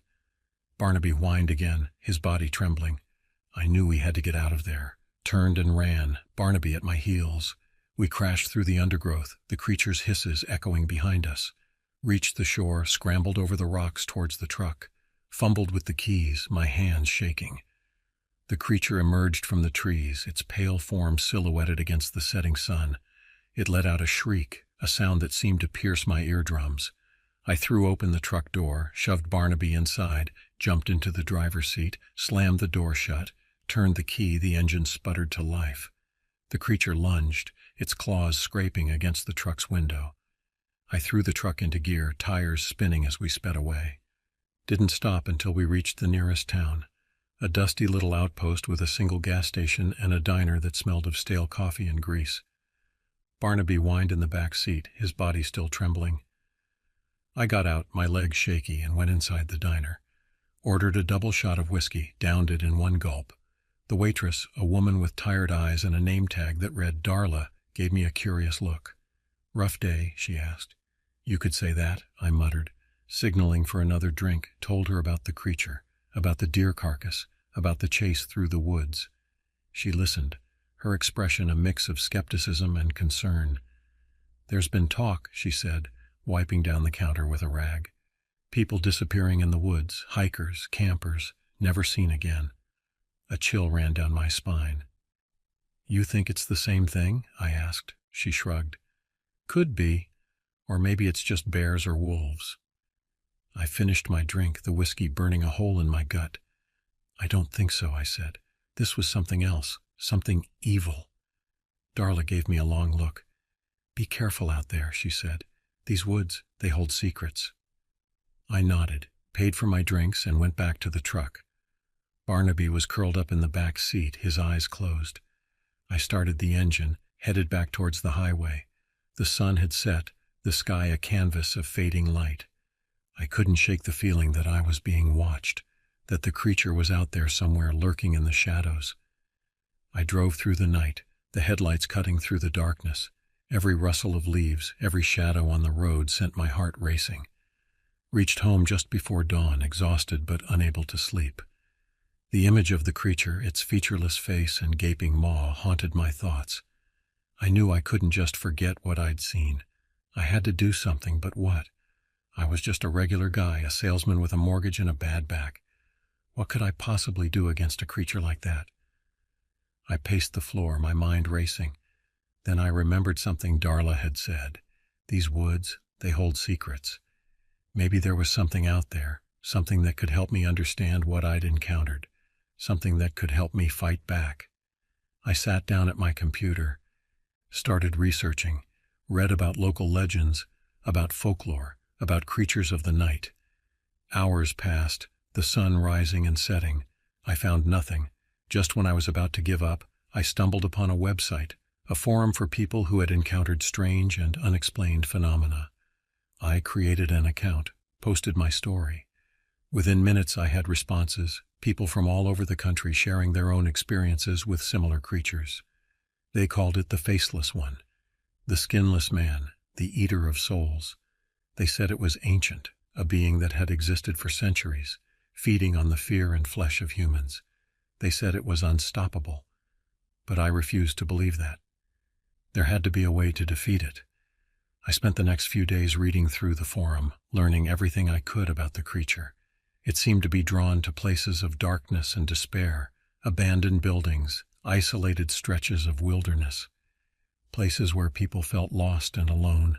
It fed on negative emotions, on fear and anger and sadness. The more you feared it, the stronger it became. I realized then that my only hope was to confront my fear, to face the creature head-on, without giving in to the terror it inspired. I packed my bags, grabbed a hunting rifle and a silver crucifix I'd found in my attic. I didn't know if it would do any good, but it was worth a try. I drove back up north towards Lake Superior. The sky was overcast, the air heavy with the smell of rain. I parked the truck near the same spot where I'd encountered the creature, the memory of that day sending shivers down my spine. I took a deep breath, stepped out of the truck. The woods were silent, the only sound the wind rustling through the leaves. I followed the same trail I'd taken before towards the clearing where I'd found the deer carcass. The clearing was empty now, the carcass gone, but the stench of death still lingered in the air. I stood there waiting. The shadows seemed to lengthen, the air growing colder. And then I heard it, a hiss coming from the depths of the forest. The creature was back, and it was coming for me. The hissing grew louder, closer. I raised the rifle, my finger tightening on the trigger. The crucifix felt cold against my chest. A shadow emerged from the trees, a shapeless mass of darkness. It moved towards me, its form shifting and undulating like smoke in the wind. I fired. The bullet passed through the creature, leaving no mark. It continued to advance, its hissing turning into a low growl. I fired again and again. Each shot passed through the creature as if it were made of air. Panic clawed at my throat. I dropped the rifle, reached for the crucifix, held it out in front of me, a shield against the darkness. The creature stopped, its formless body pulsating. It seemed to recoil from the crucifix, its growls turning into whimpers. I took a step forward, then another. The creature backed away, its form shrinking, fading. I kept moving, the crucifix held high. The creature retreated further until it was nothing more than a faint shadow at the edge of the clearing. Then it vanished. I stood there, panting, the crucifix still clutched in my hand. The silence was deafening. Had I defeated it, or had it simply retreated, biding its time? I didn't know, but I knew one thing. I wouldn't give up. I would keep fighting, keep searching for a way to destroy the creature once and for all. I returned to the diner, told Darla what had happened. She listened, her eyes wide with disbelief. "You drove it away?" she asked. I nodded. "With this," I said, holding up the crucifix. She looked at it, then back at me. "Maybe there's hope after all," she said, a faint smile playing on her lips. I stayed in town for a few more days, searching the woods for any sign of the creature. I found nothing. It was as if it had vanished into thin air. I returned home, a changed man. I still had nightmares, still saw the creature's faceless visage in my mind's eye. But I was no longer afraid. I knew that I had the power to fight back. I continued to research the creature, scouring the internet for any information I could find.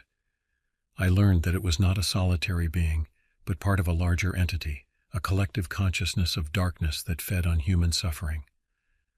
I also learned that there were others like me, people who had encountered the creature and survived, people who were determined to stop it. We formed a group, a network of survivors who shared information and resources. We called ourselves the Guardians. We learned that the creature was vulnerable to certain things: light, faith, hope, and silver. We started carrying silver bullets, silver crosses, silver blades. We armed ourselves with knowledge and determination. We knew that the fight would be long and difficult, but we were ready. We were the Guardians, and we would not rest until the darkness was vanquished. Our network expanding across the globe, we fought the creature wherever it appeared, driving it back into the shadows. We saved countless lives, brought hope to those who had lost it, and slowly but surely we began to turn the tide. The creature's appearances became less frequent, its power waning. It seemed that our efforts were paying off, but we knew that the battle was far from over. The creature was still out there, lurking in the darkness, waiting for its chance to strike again. And we would be waiting. As for the creature's name, I never learned it. But I came to think of it as the Null, a void of emptiness that sought to consume all that was good and beautiful in the world.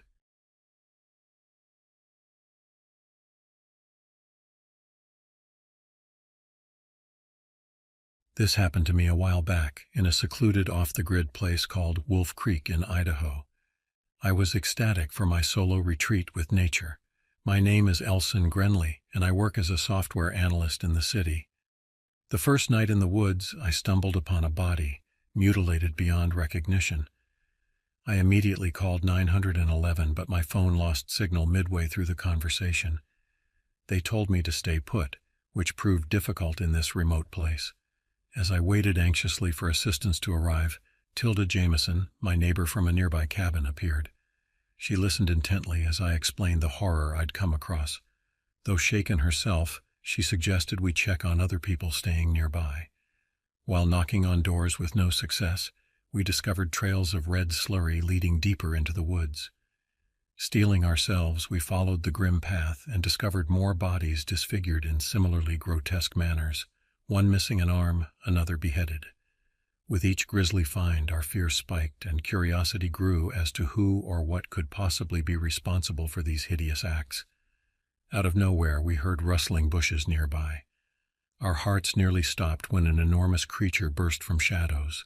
Covered in matted fur and gleaming dark eyes, it was some twisted amalgamation of bear and human form, with dripping black claws like rusted hooks.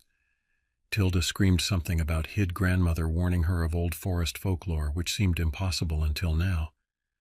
Forgetting help was en route, we both ran clumsily back towards our cabins, but it wasn't far behind, and our options were diminishing quickly. My mind raced, trying to figure out why this nightmarish creature attacked so cruelly. Was it territorial? Was it acting on instinct? Suddenly Elson remembered he had a hunting rifle stored under his bed back at his cabin. With difficulty finding strength and circling towards it unknown to the creature, I managed to retrieve my rifle. We knew we had to take our chances and fight this monstrosity. Leaving wasn't an option. We hatched a plan.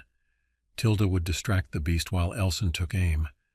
As Tilda prepared to draw the creature's attention, she confessed about a previous extramarital affair which had weighed heavily on her conscience.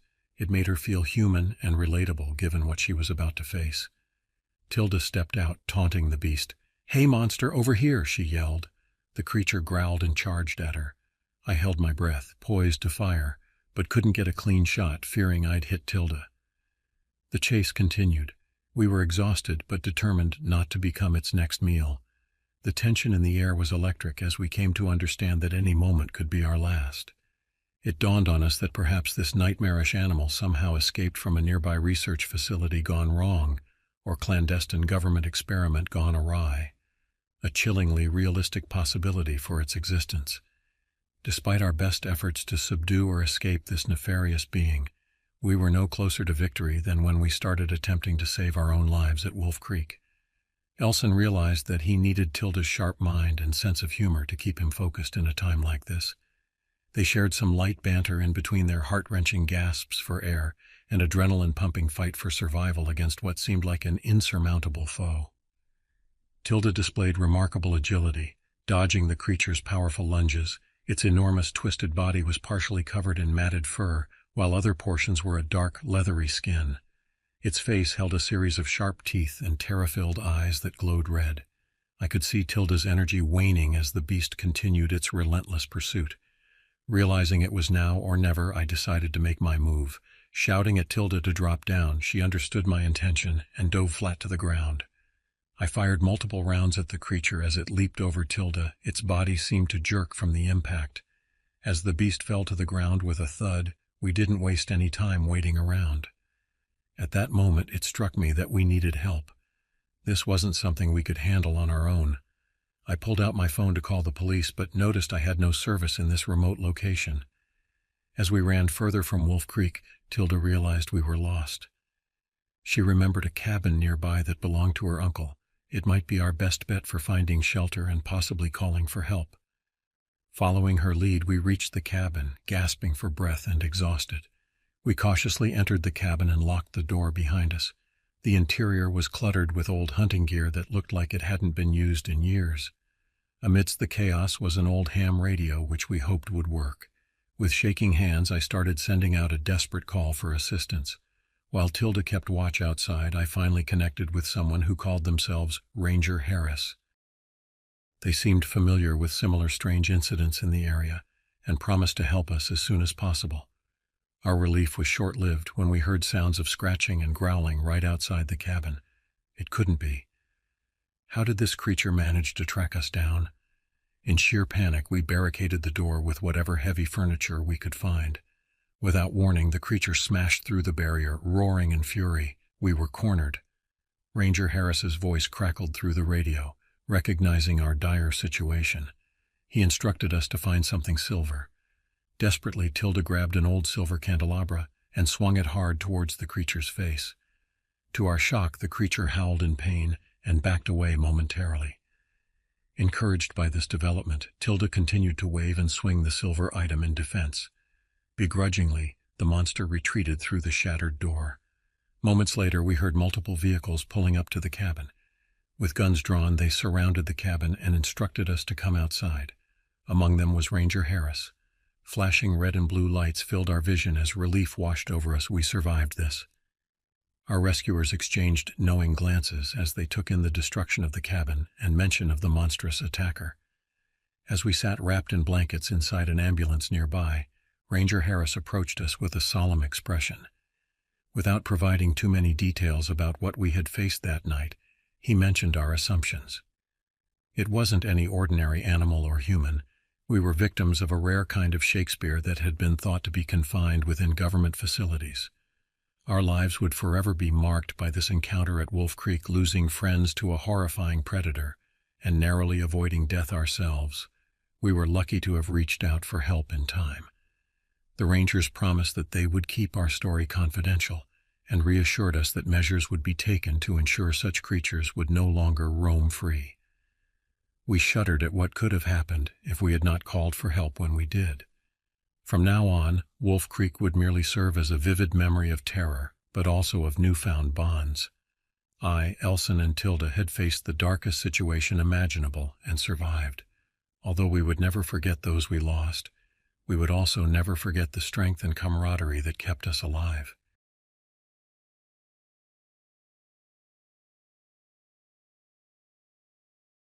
My name is Jorge Luis Aguilar, and I am 33 years old, and this happened to me on February 25, 2000. Back then, I was just a small town boy with a love for the outdoors and a healthy dose of skepticism about all those Bigfoot sightings folks whispered about. Now, well, let's just say I don't scoff at campfire stories anymore. See, I'm part of a specialized unit. Call us cryptid hunters. Monster control doesn't really matter.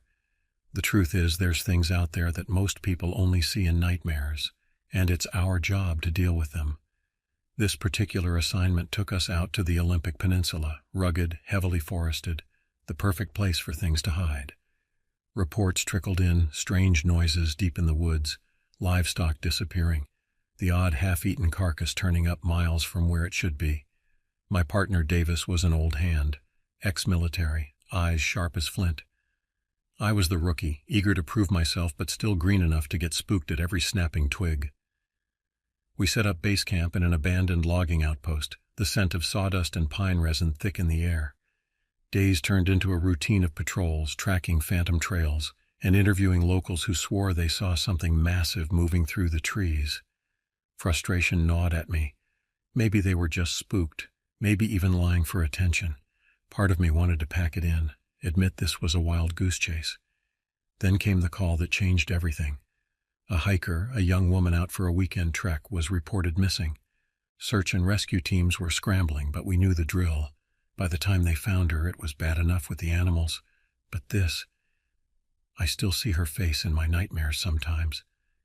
Davis and I geared up, the forest looming around us like a dark green wall. The search grid led us deep into old-growth territory, the tangled underbrush and towering trees, making it feel claustrophobic, oppressive. We found her, or what was left of her, in a small clearing. The scene was indescribable. The violence of it, the sheer wrongness, twisted my gut. Davis swore, a low, harsh sound. "Bear?" I managed to ask, but my voice sounded small and scared even to my own ears. "Never seen a bear do this," Davis muttered, his gaze sweeping the clearing. He was right. This wasn't a natural kill. No animal tore limbs with such precision, left such unnatural marks, and the smell, it clung to the air. A coppery tang laced with something rotten and foul. I gagged, my hands trembling on my rifle. Then we heard it. A rustling from the tree line, heavy and deliberate. Davis and I exchanged a look, his face grim. We moved back to back, rifles raised, scanning the shadows. And then it stepped out from behind the massive trunk of a cedar. It was tall, at least 9 feet, built like a linebacker with too many limbs. Its skin was leathery gray, stretched tight over bulging muscles. The head was long and narrow, and when it opened its maw in a silent snarl, I saw rows of jagged, blood-stained teeth. But it was the eyes that got me, empty pits reflecting no light. Those eyes didn't hold any animal rage. They held calculation, a chilling intelligence that sent a shiver down my spine, my voice barely above a breath. Davis didn't answer. He just raised his rifle and fired. The creature jerked, a spray of inky black blood spattering the leaves. It roared then, a bone-rattling sound that vibrated through the clearing and charged. We unloaded our rifles into it. The bullets tore into its hide, but seemed to do little more than annoy it. The creature stumbled, then righted itself, its roar echoing through the trees. Davis swore again, a desperate note creeping into his voice. "Back up ain't gonna get here in time," he yelled over the din. "We gotta draw it off." We ran, blindly, branches whipping our faces, the creature's enraged bellows close behind us. I could feel its fetid breath on the back of my neck, the ground rumbling with each of its monstrous strides. A shot rang out, different caliber than ours. The creature shrieked, and I dared a glance back. Davis was down, his leg twisted at an impossible angle, the creature looming over him. Time seemed to slow. Rage and terror spiked in my blood. Davis, mentor and friend, was about to die because of that thing. Unacceptable. I turned and charged. Probably stupid, probably suicidal. Didn't care. I leveled my rifle, aimed for those empty eyes, and squeezed the trigger. The recoil slammed into my shoulder and the creature staggered back. A bubbling snarl ripping from its throat. Davis yelled something, a desperate warning lost in the chaos. But I was beyond listening, beyond rational thought. My world narrowed down to the creature, to the blood splatter on its gnarled skin, to Davis lying helpless on the forest floor. I kept firing, emptying the magazine in a desperate frenzy. The creature thrashed, its movement slowing, its roars taking on a ragged edge. Then it twitched and went still, its massive form crashing to the earth, sending up a cloud of dirt and dead leaves. Silence descended, broken only by my harsh panting and the thudding of my own heart. I didn't move, didn't dare believe it was over. But the creature didn't rise again. I stumbled towards Davis, rifle hanging forgotten from my numb fingers. He was alive, barely, his face pale and slick with sweat. His leg was a mangled mess, bone jutting at a sickening angle. "You crazy son of a—" He coughed, then winced. Even in pain, Davis found a way to cuss me out. "Shut up," I said, my voice rough. Relief warred with the lingering adrenaline rush. Focus on staying awake. I ripped strips from my shirt, fashioned a makeshift tourniquet. The wound was nasty, bleeding, slowing, but not stopping. He needed evac, and fast. The radio crackled to life. Back up. Voices barked questions. Our status, our location. I relayed the situation, trying to keep my voice steady, trying to ignore the way Davis hissed in pain through clenched teeth. Then came the part I'd been dreading. "Hold position, Sutton." A new voice on the radio, crisp and authoritative. "Extraction team is inbound, but you have a new primary objective. Containment and observe. Over." "Containment?" I echoed, disbelief lacing my tone. "That thing is down." "Negative, Sutton." The voice cut in. "Primary target is not dead. I repeat, not dead. Your team stumbled on something big. It's priority now. Over." Something big. My stomach clenched. What the hell did they know that we didn't? The forest around us felt suddenly hostile, teeming with unseen watchers. The creature's corpse, a monstrous testament to this new reality, loomed in the clearing. There would be others, they were saying. Maybe different, maybe worse. Something twisted deep in my gut. The backup team arrived in a whirlwind of shouts and tactical gear. Medics swarmed Davis, loading him onto a stretcher, and men in crisp suits I vaguely recognized fanned out, securing a perimeter. Sutton, one of the suits, approached me, expression unreadable. "You did good, damn good, but your work isn't done yet." He gestured towards the creature's body. "They want you to be the point man on this. You up for it?" I looked at Davis, his face drawn as they loaded him into a helicopter. Then I looked at the creature, the chilling emptiness of its eyes boring into me. A fresh wave of anger surged through me, hot and potent. "Hell yeah, I'm up for it," I said, the words raspy in my throat. It's time somebody started hunting back. The aftermath was a whirlwind of debriefings and medical exams. Davis lost his leg. It was a hard blow. He was a good man, the best damn partner I could ask for, and this whole mess felt squarely on my shoulders. But he was alive, and he had that stubborn glint back in his eye. He'd make it through, even if things would never be the same. Then came the offer. The suits were impressed. They saw my recklessness as courage, the blind fury as determination. They wanted me for their bigger game, the real monster hunters, the ones who saw the true depths of the darkness. I hesitated. Part of me wanted to walk away, find an ordinary life where the worst monsters were the ones in the news, not in the backwoods. But the other part, the part fueled by rage and a burning need for answers, it craved the fight, craved the chance to tear down whatever was behind the curtain. In the end, the choice wasn't really mine. I saw the missing persons posters tacked up in the station. The faces of people vanished into the shadows. I saw the creature's carcass strapped to a flatbed, its dead eyes somehow even more menacing than when alive. I saw Davis in his hospital bed, a haunted look in his eyes, a silent plea for someone to keep up the fight he couldn't anymore. I joined the unit. They shipped me out to some clandestine base, taught me new tactics, new weapons, gave me a glimpse of a hidden world where the lines between myth and nightmare blurred beyond recognition. My new life isn't easy. It's filled with blood, lies, and the constant looming threat of creatures ripped straight from horror stories. I've seen things that would shatter the minds of ordinary men, done things I'm not proud of. But I sleep better at night knowing I'm on the front line, holding back the darkness. Maybe it's a fool's errand, a war that can't be won. Maybe one day I'll end up like the scraps of clothing and bone-littering remote forests, another victim of the unseen world. But until then, I'll keep fighting, because if we don't, who will? The first time I laid eyes on the old cabin, I felt an inexplicable connection to the place. Nestled deep in the heart of the Pine Barrens, it was everything I had been looking for. A retreat from the hustle and bustle of city life. I had inherited it from my uncle, a man I barely knew, but whose stories of the dense forest and its secrets had always fascinated me. The cabin was in decent shape, considering it had been abandoned for nearly a decade. The wooden structure, weather-beaten and moss-covered, stood sturdy against the elements. Inside it was sparse but functional, perfect for a man looking to escape the world. I moved in during the fall of 1995. The forest was a sea of golden leaves, the air crisp and invigorating. My days were filled with chopping wood, fishing in the nearby creek, and exploring the vast wilderness. At night I would sit by the fire, sipping whiskey and listening to the symphony of nature. The hoot of an owl, the rustle of leaves, the occasional distant howl of a coyote. Life was peaceful. That is, until I started noticing strange occurrences. It began with small things, objects not where I left them, the faint sound of footsteps outside my window at night, and a lingering sense of being watched. I dismissed these as figments of my imagination, the product of too much solitude. One evening, as the sun dipped below the horizon, I ventured deeper into the woods than I ever had before. I stumbled upon an old overgrown trail that led to a clearing.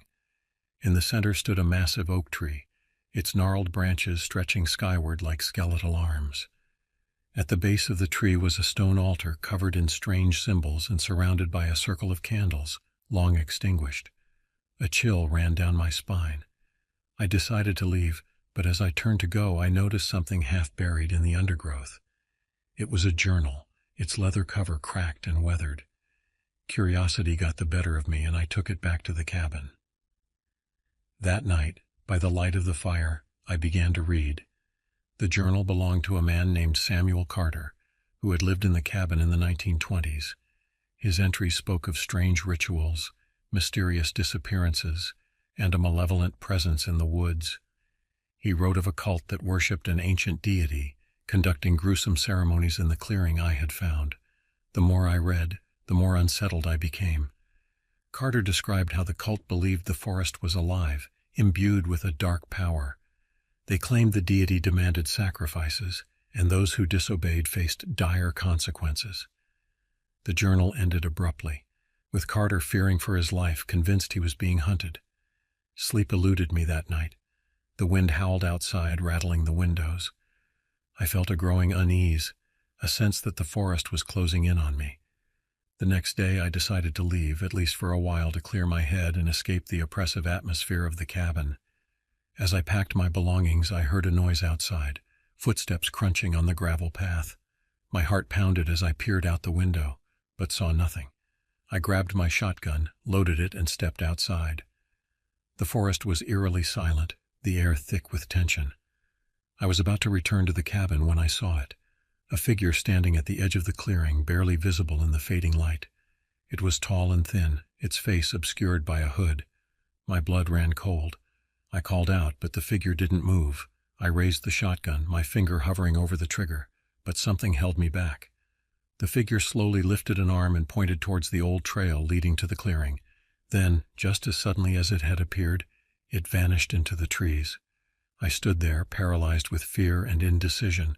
Finally, I lowered the gun and retreated to the cabin, bolting the door behind me. The next few days were a blur. I couldn't shake the feeling of being watched, of an unseen presence lurking just beyond the edge of the forest. I barely slept, jumping at every creak and rustle. I knew I had to leave, but something compelled me to stay, to uncover the truth about the cabin in the forest. One night, as I sat by the fire, the journal opened on my lap. I heard a voice, soft, almost a whisper, calling my name. I froze, straining to listen. The voice grew louder, more insistent, beckoning me outside. Against my better judgment, I grabbed the shotgun and followed the sound. It led me back to the clearing, to the ancient oak tree. The candles around the altar were lit, casting an eerie glow. Standing before the altar was the hooded figure, its face still hidden in shadow. It spoke again, in a language I didn't understand, but the meaning was clear. It was summoning something. The ground trembled, and the air grew thick with an otherworldly energy. I raised the shotgun, ready to confront whatever horror was about to emerge. The figure turned towards me, and for the first time I saw its face, a grotesque mask of twisted flesh and hollow eyes. In that moment I knew I was facing something far beyond my comprehension, something ancient and evil. The figure raised its arms, and the ground split open, revealing a chasm of darkness. From within, a monstrous form began to emerge, a writhing mass of shadows and tendrils. I fired the shotgun, but the pellets passed through the creature as if it were made of smoke. It lunged towards me, and I felt a searing pain as one of the tendrils wrapped around my leg, pulling me towards the abyss. I fought with every ounce of strength I had, but it was futile. The creature's grip tightened, and I felt myself being dragged into the darkness. Just as I was about to be swallowed whole, a blinding light pierced the darkness. The creature recoiled, releasing me. I stumbled back, shielding my eyes from the intense glow. When the light faded, the creature was gone, and the clearing was silent once more. The hooded figure lay motionless on the ground, its body twisted and broken. I approached cautiously, nudging it with my foot. It didn't move. I pulled back the hood, revealing the face of a young woman. Her eyes wide with terror, her mouth frozen in a silent scream. I buried her in the clearing beneath the ancient oak tree. I don't know who she was or why she had summoned the creature, but I couldn't leave her body to rot in the forest. I returned to the cabin, shaken and exhausted. I knew I couldn't stay there any longer. I left the next morning, leaving the cabin in the forest behind. I moved back to the city, trying to put the horrors of the Pine Barrens out of my mind, but the memories lingered, haunting my dreams, reminding me of the darkness that lurks just beyond the edge of the forest. Years passed, and I tried to forget. But one day I received a package in the mail, a small leather-bound journal. Inside was a single entry, written in a familiar hand.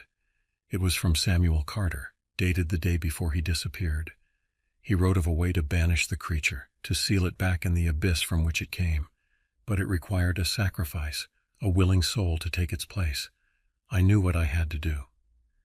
I returned to the cabin, to the clearing, to the ancient oak tree. I brought the journal, a candle, and a knife. As the sun set, I lit the candle and began the ritual. I felt the ground tremble, the air grow thick with dark energy. The creature emerged from the chasm, its tendrils reaching for me. I held the knife to my chest, ready to plunge it into my heart. But at the last moment I hesitated. The creature paused as if sensing my doubt. I dropped the knife and stepped back, unable to go through with it. The creature roared, its tendrils thrashing wildly. I braced myself for the end, but instead the ground split open once more, and the creature was pulled back into the abyss. The chasm closed, and the forest was silent. I don't know why it spared me, why it returned to the darkness without a sacrifice, but I knew I could never return to the Pine Barrens. I left the cabin for good, leaving the journal and the horrors of the forest behind. I moved to a small town on the coast, far from the woods. I still hear the whispers sometimes, calling my name, reminding me of the darkness that lurks just beyond the edge of the forest. But I ignore them, focusing on the light and the life I have built for myself. I never spoke of what happened in the Pine Barrens, not to anyone, but I write this now as a warning to those who might venture into the woods, to those who might stumble upon the ancient oak tree and the dark secrets it holds. The forest is alive and it remembers, and sometimes it calls out, seeking those who dare to uncover its mysteries. Beware the Pine Barrens, for there are things in the woods that should never be disturbed, and if you hear a whisper in the night calling your name, do not follow. Turn away and leave the forest behind, for the darkness is patient and it waits for those who wander too far from the light.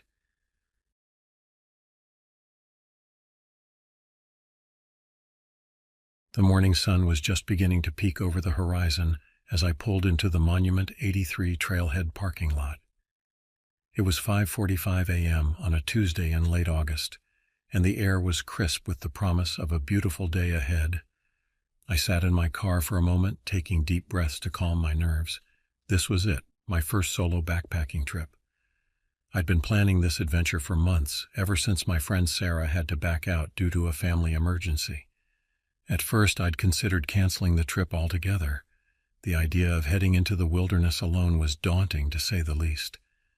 But then I thought about all the strong, independent women I admired, the ones who didn't let fear hold them back. I decided this was my chance to prove to myself that I could be one of them. As I stepped out of my car, I noticed I wasn't the only one at the trailhead. A few other vehicles were parked nearby, their owners likely headed for the more popular Monument 78 trailhead, which marked the northern terminus of the Pacific Crest Trail. I felt a twinge of envy, imagining the camaraderie those hikers would share. But I shook it off, reminding myself that solitude was part of the experience I was seeking. I did one final check of my gear. My 35-pound backpack was filled with everything I thought I'd need for a 2-night stay in the wilderness. Tent, sleeping bag, food, clothes, first aid kit, and of course my water bottles. I'd called the ranger station the week before to confirm there would be a water source near my planned campsite. They assured me there was, so I felt confident in my preparations. As I hoisted the pack onto my shoulders, adjusting the straps until it sat comfortably, I couldn't help but feel a surge of excitement. This was it. I was really doing this. I took a deep breath, inhaling the scent of pine and damp earth, and set off down the trail. The first few miles were relatively easy, a gentle uphill climb through dense forest. The morning light filtered through the canopy, creating dappled patterns on the forest floor. I found myself falling into a steady rhythm, the crunch of gravel under my boots and the occasional bird call the only sounds breaking the silence. As I walked, my mind wandered to how I'd ended up here. I'd always loved the outdoors, but it wasn't until college that I really got into hiking. My roommate Lisa was an avid backpacker and had taken me on my first overnight trip. I'd been hooked ever since, gradually building up my skills and confidence over the years. But solo backpacking, that was a whole different level. When I told my parents about my plans, they'd been supportive but concerned. My mom had made me promise to check in with her at regular intervals using my satellite messenger.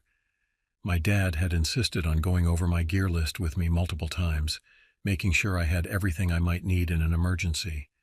Their worry had only fueled my determination. I was 28 years old, for crying out loud. I was capable, prepared, and ready for this adventure. Around the 6.5-mile mark, I came across a bubbling creek. The sound of running water was tempting, but I resisted the urge to refill my bottles. The ranger had said there would be water at my destination, and I didn't want to add unnecessary weight to my pack. I paused for a moment, splashing some cool water on my face before continuing on. It was shortly after passing the creek that the trail began to change. The wide, well-maintained path gave way to a narrower, steeper trail. The incline became more challenging, and I found myself drinking more water to combat the heat and exertion. As I climbed higher, the forest thinned out, offering glimpses of the surrounding landscape. To the southeast, I could see a massive plume of smoke rising into the sky, the Farewell Creek fire. I'd heard about it on the news, but seeing it in person was something else entirely. The black smoke stood in stark contrast to the otherwise blue sky, a reminder of nature's raw power. It was close to noon when I finally caught sight of my destination, the Monument 83 Fire Lookout. The structure stood atop a rocky outcrop, offering what I imagined would be spectacular 360-degree views of the surrounding wilderness. I felt a surge of accomplishment as I approached, but it was quickly tempered by a growing concern. I was down to my last 2 cups of water, and I still hadn't come across the promised water source. My throat was dry, and I could feel a headache coming on, early signs of dehydration. I scanned the area around the lookout, hoping to spot a spring or stream, but saw nothing. Worry began to gnaw at me. Had I misunderstood the ranger, or had they given me incorrect information? Either way, I knew I couldn't stay here without a reliable water source. I'd have to change my plans and head back to the creek I'd passed earlier. As I approached the lookout, intending to take a short break before heading back down, I noticed something odd. The door to the structure was open, swinging slightly in the breeze, and from inside I could hear what sounded like voices. My heart rate picked up. The lookout was supposed to be for emergency use only, but given the nearby wildfire, I thought perhaps the Forest Service had staffed it. I called out, asking permission to climb the tower. No response came. I listened more closely and realized what I was hearing wasn't voices at all, but the crackle and hum of a radio repeater. Had the last visitor simply forgotten to close the door? Curiosity got the better of me, and I decided to investigate further. I began to climb the tower, my legs protesting after the long hike. When I reached the top, I found the trapdoor to the catwalk closed. I reached out to open it, but it wouldn't budge. It wasn't locked, which meant something, or someone, had to be blocking it from above. In that moment, several realizations hit me at once, each more terrifying than the last. Whoever was in the lookout likely didn't have permission to be there. They obviously weren't friendly, and I, a solo female hiker, was unarmed and 9.6 miles from the nearest road. Fear washed over me like a cold wave. I froze, suddenly acutely aware of every sound around me, the creak of the tower in the wind, the distant call of a bird, my own ragged breathing. I needed to get out of there, now. As quietly as I could, I began to descend the tower. My heart was pounding so loudly I was sure whoever was up there must be able to hear it. With every step, I expected to hear the trapdoor above me open, to feel a hand grab my ankle, but nothing happened. I made it back to solid ground without incident. I didn't allow myself to relax, though. I was still far too close to potential danger. Without pause, I started back down the trail, moving as quickly as I dared with my heavy pack and on the uneven terrain. It wasn't until I reached the creek where I'd stopped earlier that I allowed myself to slow down. My throat was parched, and my water bottles were empty. I knew I needed to rehydrate, but I also knew I couldn't stay here long. I knelt by the creek, filled my bottles, and then proceeded to gulp down about 4 cups of water in quick succession. It was a mistake. Almost immediately, my stomach rebelled, nausea washing over me. I sat heavily on a nearby log, closing my eyes and taking deep breaths as I waited for my body to adjust. As the nausea slowly faded, the fear came rushing back. I was only 3 miles from the lookout. Whoever was up there could easily reach me in less than an hour if they decided to come looking. The sun was starting to dip towards the horizon, and I knew I should be setting up camp. But the thought of being alone in a tent, vulnerable and exposed, made my skin crawl. I imagined waking up to the sound of my tent unzipping, finding myself face to face with whoever had been hiding in that lookout. No, I couldn't stay here. I had to get back to my car, back to safety. With renewed determination, I stood up, adjusted my pack, and set off down the trail once more. The return journey was grueling. My feet were developing painful blisters, my shoulders ached from the weight of my pack, and exhaustion was setting in. But fear is a powerful motivator, and I pushed on. As the last light faded from the sky, I finally stumbled into the trailhead parking lot. My car was a welcome sight, a symbol of safety and civilization. I threw my pack in the back and collapsed into the driver's seat, locking the doors immediately. For a long moment I just sat there, letting the reality of what had happened wash over me. I'd hiked 19.2 miles in a single day, with a full backpack. I'd faced my fears and trusted my instincts. I'd made it out safely. I started the car and drove to a nearby campground where I spent the night nursing my silver dollar-sized blisters and reflecting on my experience.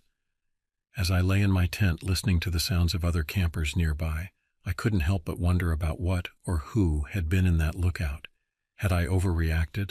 Would I have been safe if I'd stayed? In the end, I decided it didn't matter. Everything about that situation had felt wrong, and I was glad I'd trusted my gut.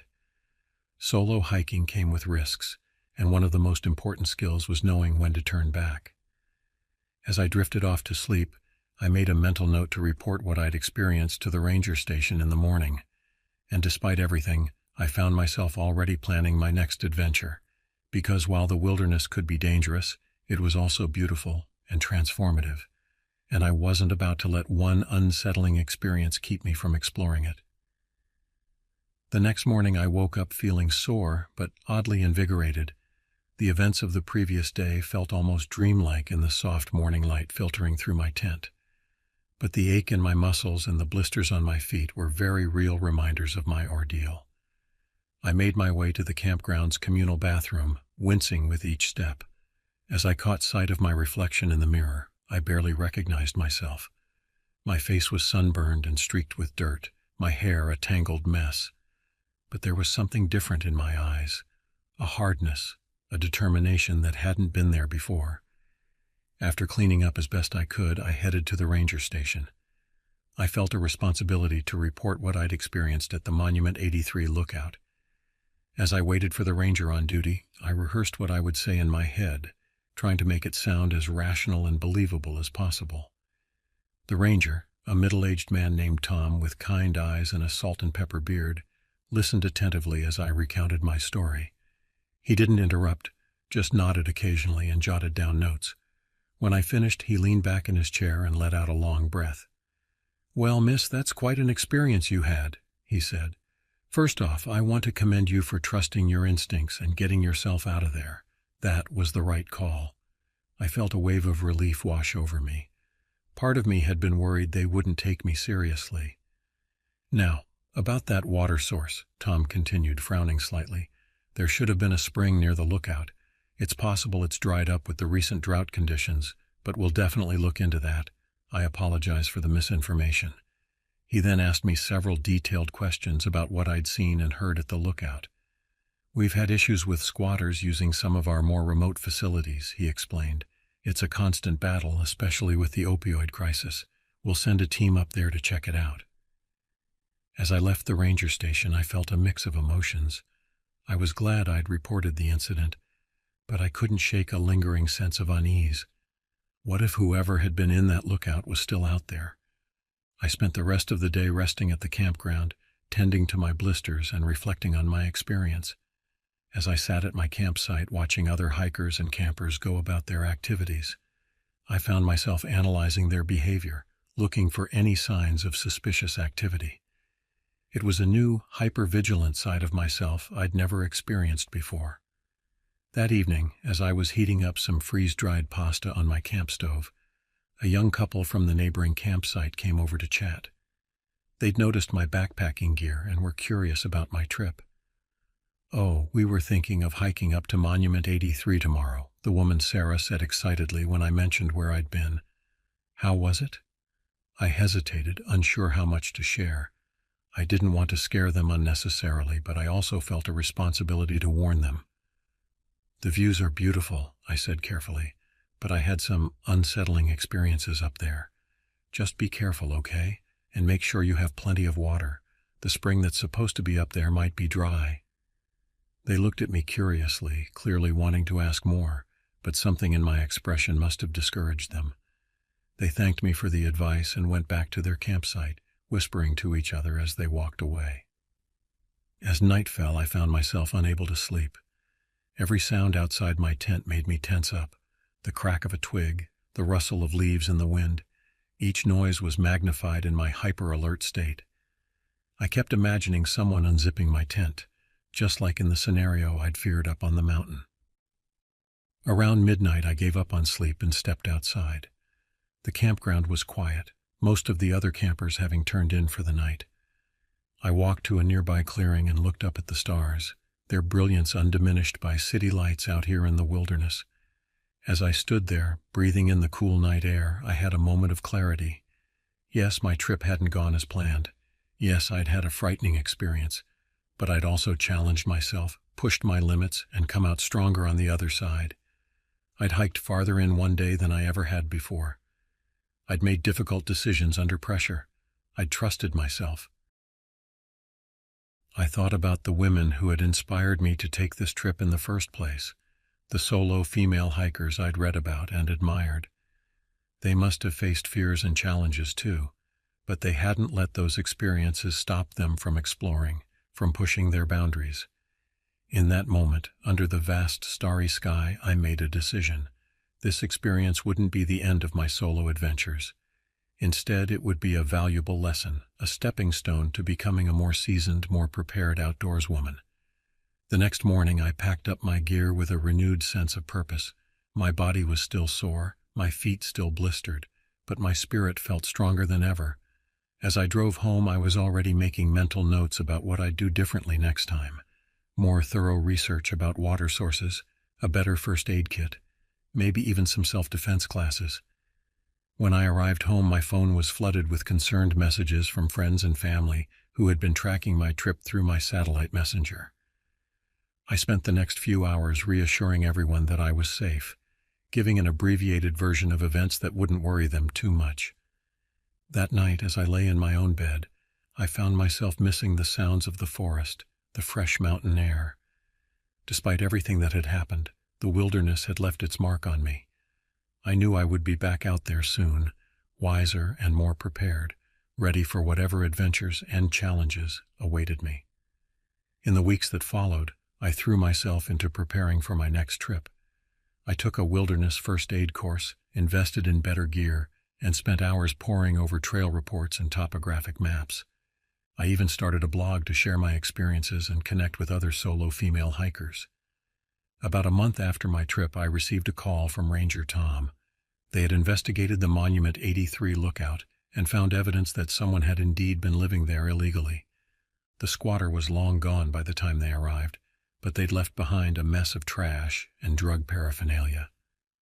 "You did the right thing by leaving when you did," Tom assured me, "and by reporting it. Who knows how long they might have stayed up there if you hadn't." His words filled me with a complex mix of emotions, vindication, relief, and a renewed sense of the potential dangers that exist in the backcountry. But rather than scaring me away, this information only strengthened my resolve to be a responsible, well-prepared outdoor enthusiast. As I sit here now planning my next solo backpacking trip, I can't help but reflect on how much that experience changed me. It taught me the importance of trusting my instincts, of being prepared for the unexpected, and of respecting the power and unpredictability of nature and of other people. But most importantly, it taught me about my own strength and resilience. I faced a challenging, frightening situation and came out the other side not defeated, but empowered. Every time I lace up my hiking boots now, I carry that knowledge with me, along with my map, compass, and water bottles. The wilderness still calls to me, as strong as ever, and now I feel more ready than ever to answer that call, to step out into the unknown, to challenge myself and grow. Because that's what this is all about, isn't it? Not just conquering mountains, but conquering our own fears and limitations. So here's to the next adventure, to the unknown trails ahead, and to the strength we find within ourselves when we dare to venture into the wild.